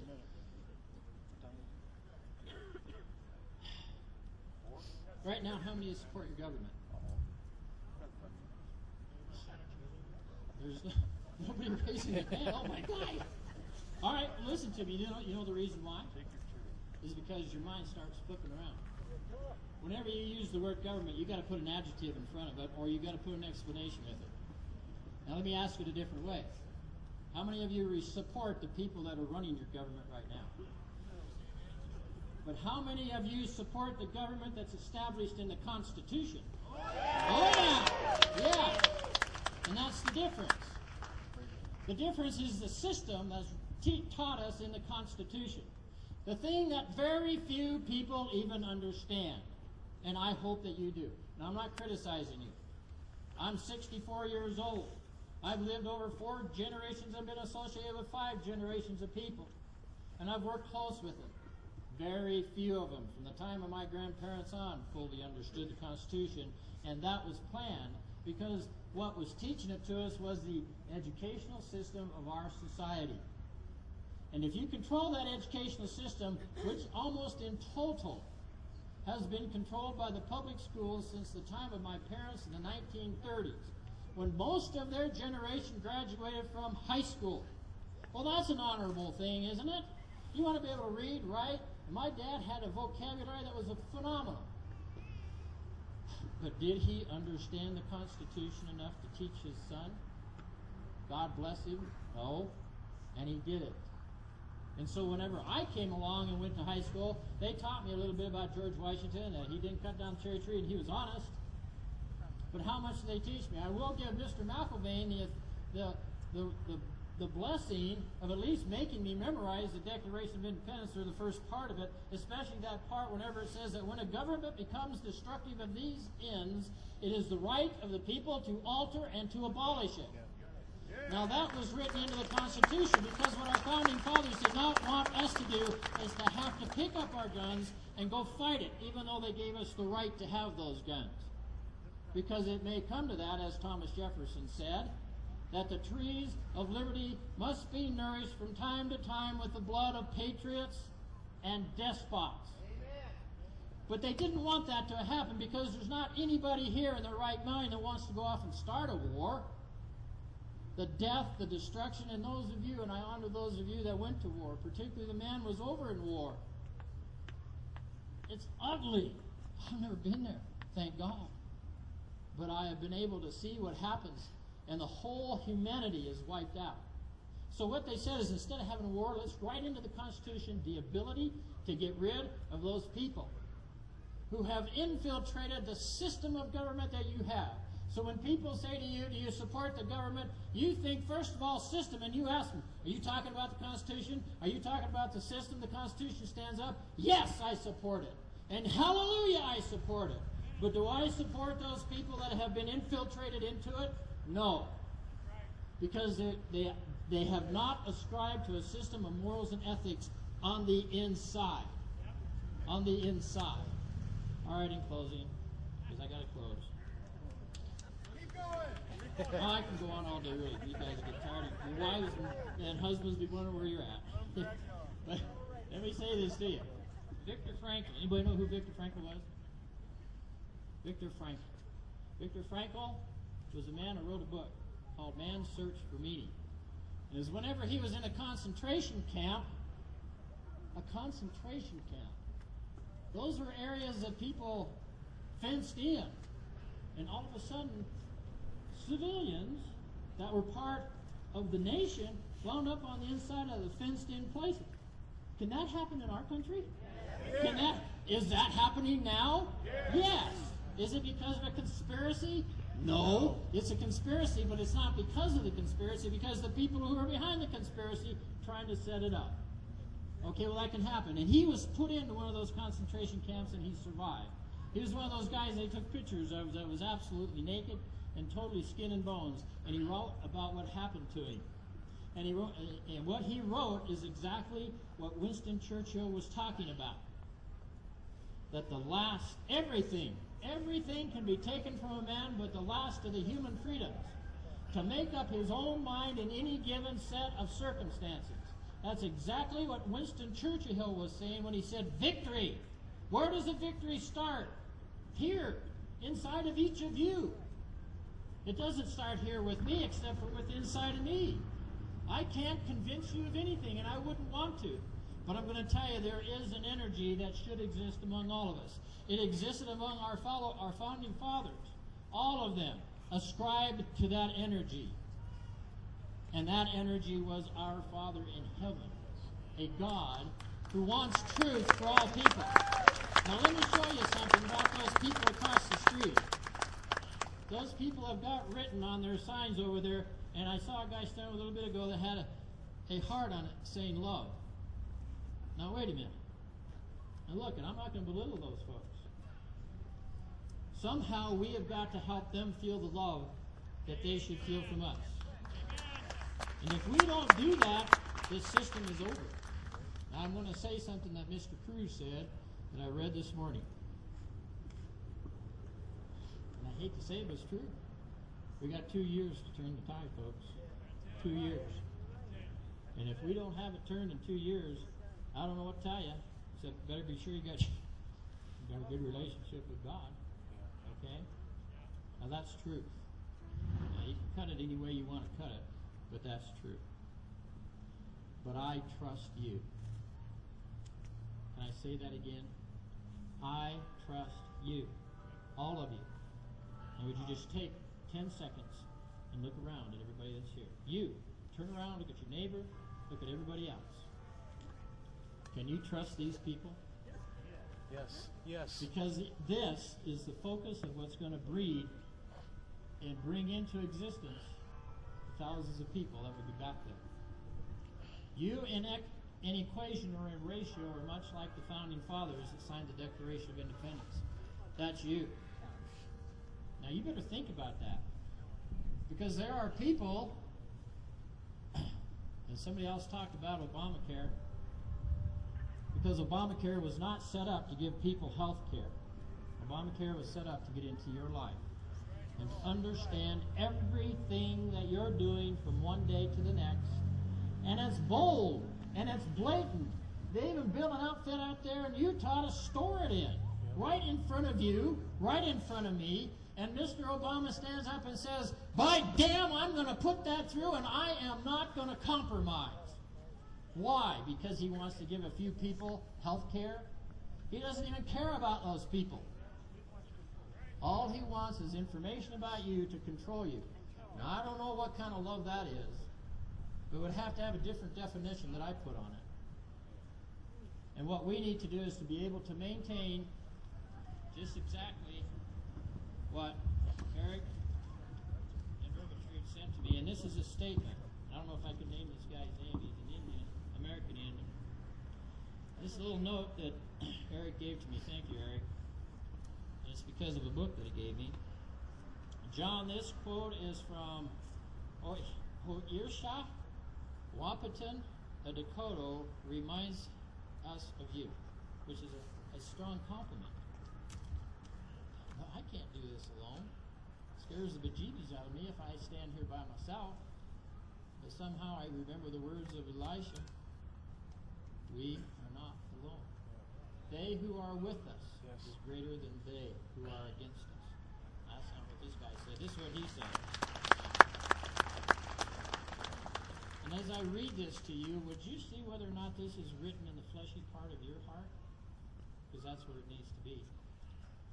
The truly brave man or woman, we contend, yields neither to fear, nor anger, nor desire, nor agony.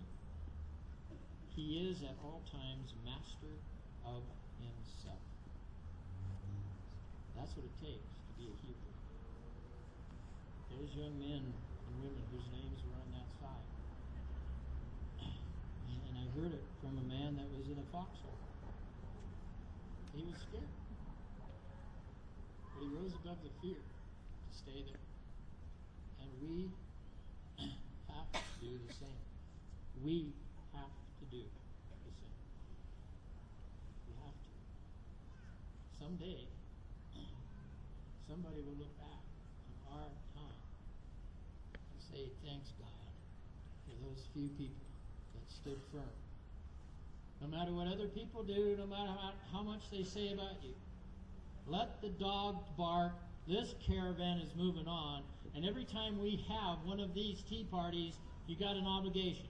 I said this before, and we got a bigger congregation here than we've had before. 5 people. Bring 5 people with you next time. Don't say, well, Emily's starting a tea party. That sounds good. I want to be down there roaring about it. Get yourself fired up and say, somehow between now and when I'm going to go down there, I'm going to have 5 people with me. And can I suggest some people that probably want to fight you, but they'll come anyway? Your children and your grandchildren. Remember what Mark said?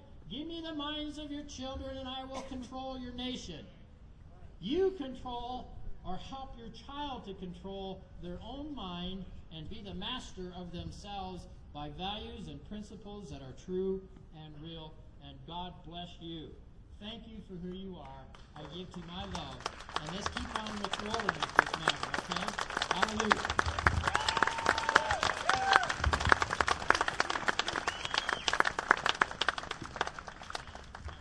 I'm not done. I don't know of anybody that shows more mastery of soul than Emily. You know, he talked about how people stand out in freezing cold to get the names on a petition. That's Emily. Years ago, I remember walking out of the courthouse after I was up dealing with kids, and here's Emily standing 18 below zero. That's colder than it was in Valley Forge. But Emily was there, and whenever he felt like there was somebody that needed to run for the county commissioners, and I know he hasn't received any ridicule, has he? But he's still there, and he's still here in front of you. God bless you, my dear.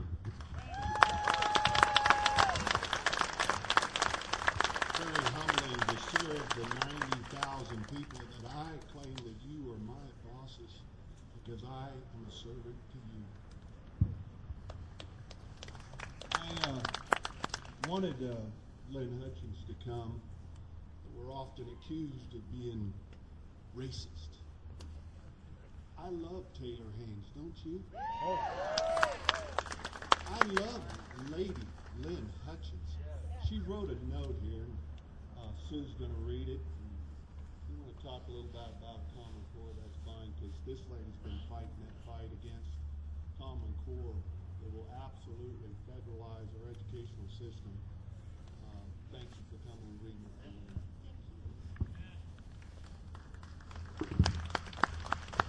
I don't look like her anymore. I love her heart. Friends, I'm sorry I could not be with you today. However, I wanted to send a short message to encourage you to stay on track. The media has demonized the Tea Party movement, possibly because they do not understand first principles. The patriots who attend Tea Party events have a love for our great country and have studied the founding documents and leaders that made this country great and want to continue on their course for our nation. We desire to educate our fellows on these first principles so that they too can see the rapid road to decline our nation is on. We do not want to follow the same road other countries have taken. To quote the Tea Party primer, Tea Party groups have a well-defined and uniform slate of principles on which they center their advocacy.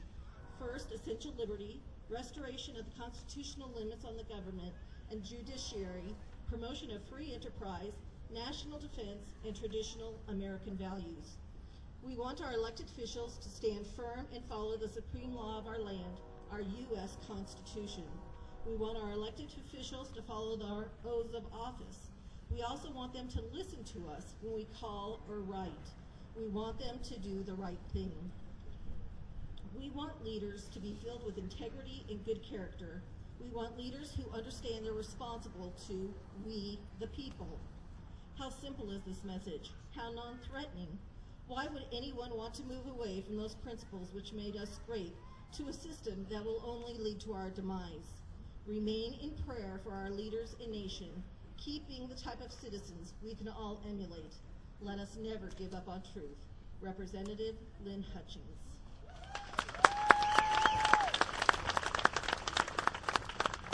Common Core is a huge monster, very much like Obamacare, and there's no simple way to put it. But part of the agenda of Common Core is to have your children, they're even talking now, it used to be from 4 years old for the rest of your life, but now they're even talking about in-womb monitoring your children.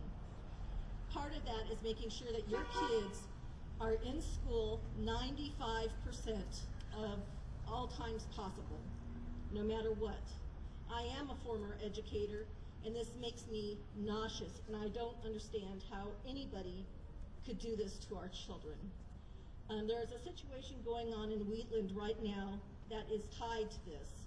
There's a little boy named Braden who had a nasty bout with the flu last year, and he would shake it, go back to school, get sick again. He just kept getting sick.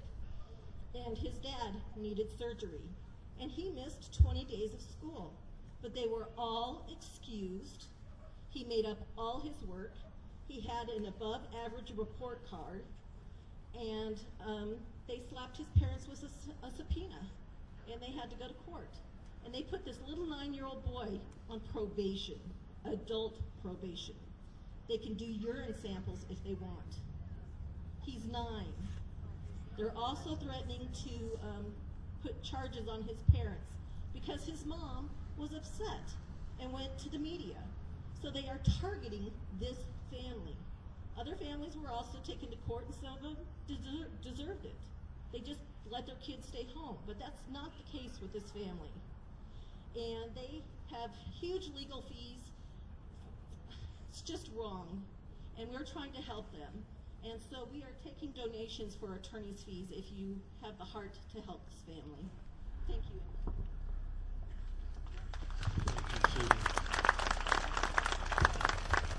You can get information on Common Core and donate over here. I'd like you to participate in that. How many like their Second Amendment rights? How many like what happened to Colorado and legislators that voted against it? We call and throw them out when they don't listen to us. We're going to hear from the gun owners director of Wyoming, Anthony Bouchard.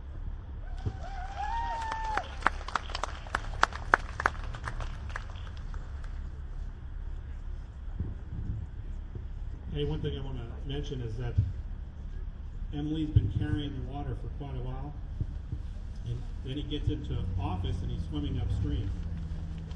And that's what it takes to win. And if you don't realize it, in these walls right here, you know, I want you to look, just look over there, right there at those people over there. See how many of them there are? You see how many of us are over here? That's the same thing inside the walls of this Capitol. We've got 12 Democrats in there.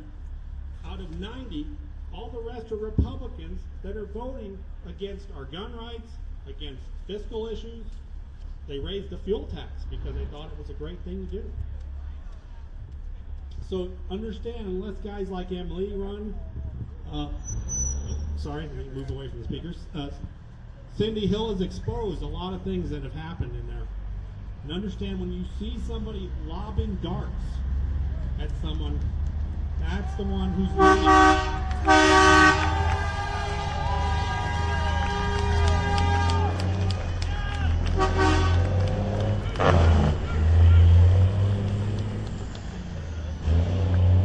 So when you hear politicians saying things in the media, you can bet they're making things up. I mean, we've watched very closely the things that they've said about Cindy Hill. You notice how they gotta have, they don't have something they can do by law.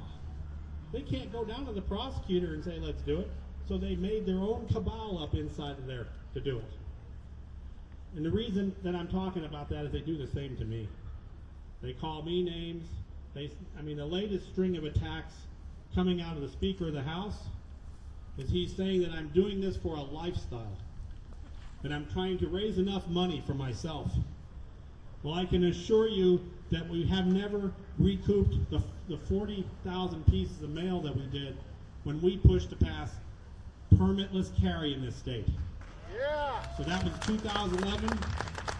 Myself and my members, we pushed hard. That's the only way you get things done. If somebody tells you we've got to be nice, which I got to tell you, I am nice. I just tell the truth. But I wanted to show you, you see I'm wearing this gun. This is the gun that Obama doesn't want you to have. And I'm holding up my camera phone. See this? They won't let me stand up there with this camera. Republican Speaker of the House made rules that I can't stand up because he doesn't want me to record the bad guys on the floor. He's even on the record for saying that people have a right to know how we vote. Quote, he said, but I'm getting tired of it, as he lambasted one of our pro-gun leaders on the floor calling for a recorded vote on a pro-gun bill. That's what's happening in your state. So you're not going to get this news in the newspaper. They're not going to tell you the truth. As long as I don't step on it, we're okay.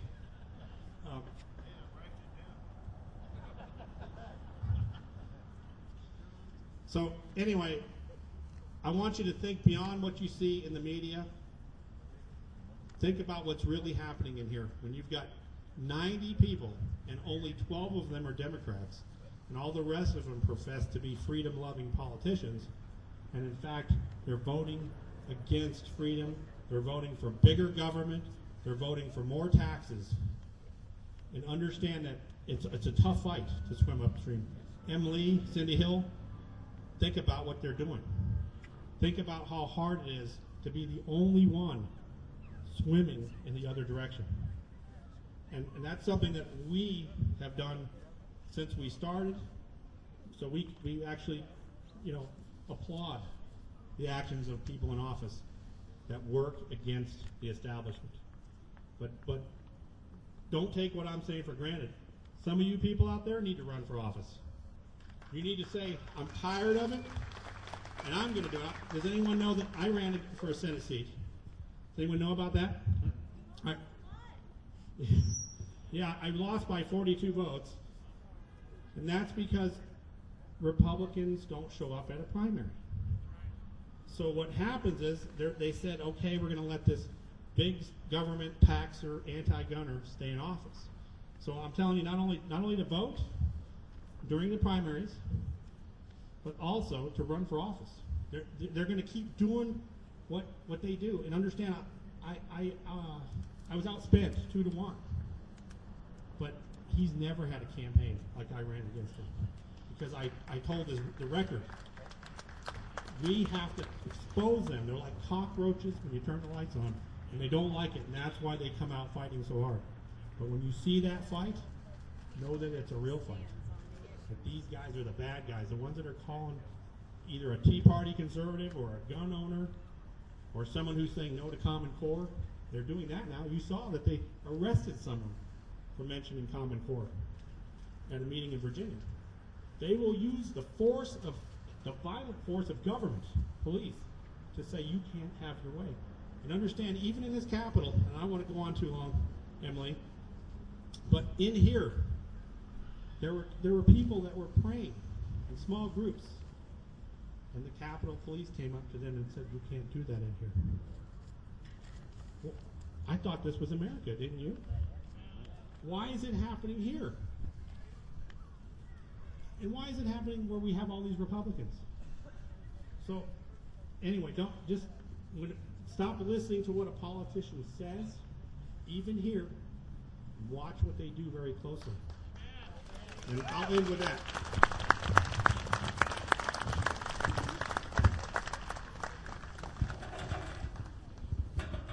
I wanted to recognize somebody that's over to Laramie who does what I do. He is a Tea Party organizer. Hey, Joe, want to recognize you, Joe. You're doing a lot of work over there. I see some of your email stuff.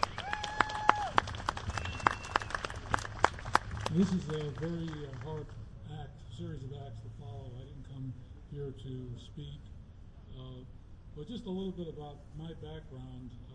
When I first came to Laramie for my kids going to school, people asked me, where are you from? I said, California. I got this funny look about asking if I was running for city council, and I thought I was getting recruited. Actually, they were getting the tar and feather ready. I said, you ever come from anywhere else? I said, New York City. That didn't go much better. No, in between, I stopped off in Detroit. So you can see my selection of real estate sometimes takes a little time and trial and error. I know it's frustrating when we don't have as much support as we should have, because if the two people across the street actually knew what we were talking about, it'd be over here and not over there.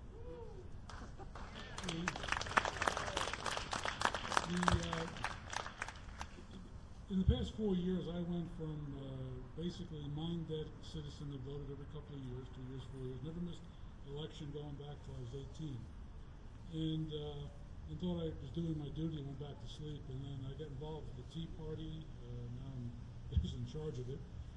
And I've been reading a lot of books, and just to leave with one quote from Thomas Jefferson. I would have written it down if I had any idea I was how to talk today. It says something like, educate the population generally, and the oppressive forces of the mind and spirit or soul will disappear like spirits in the night.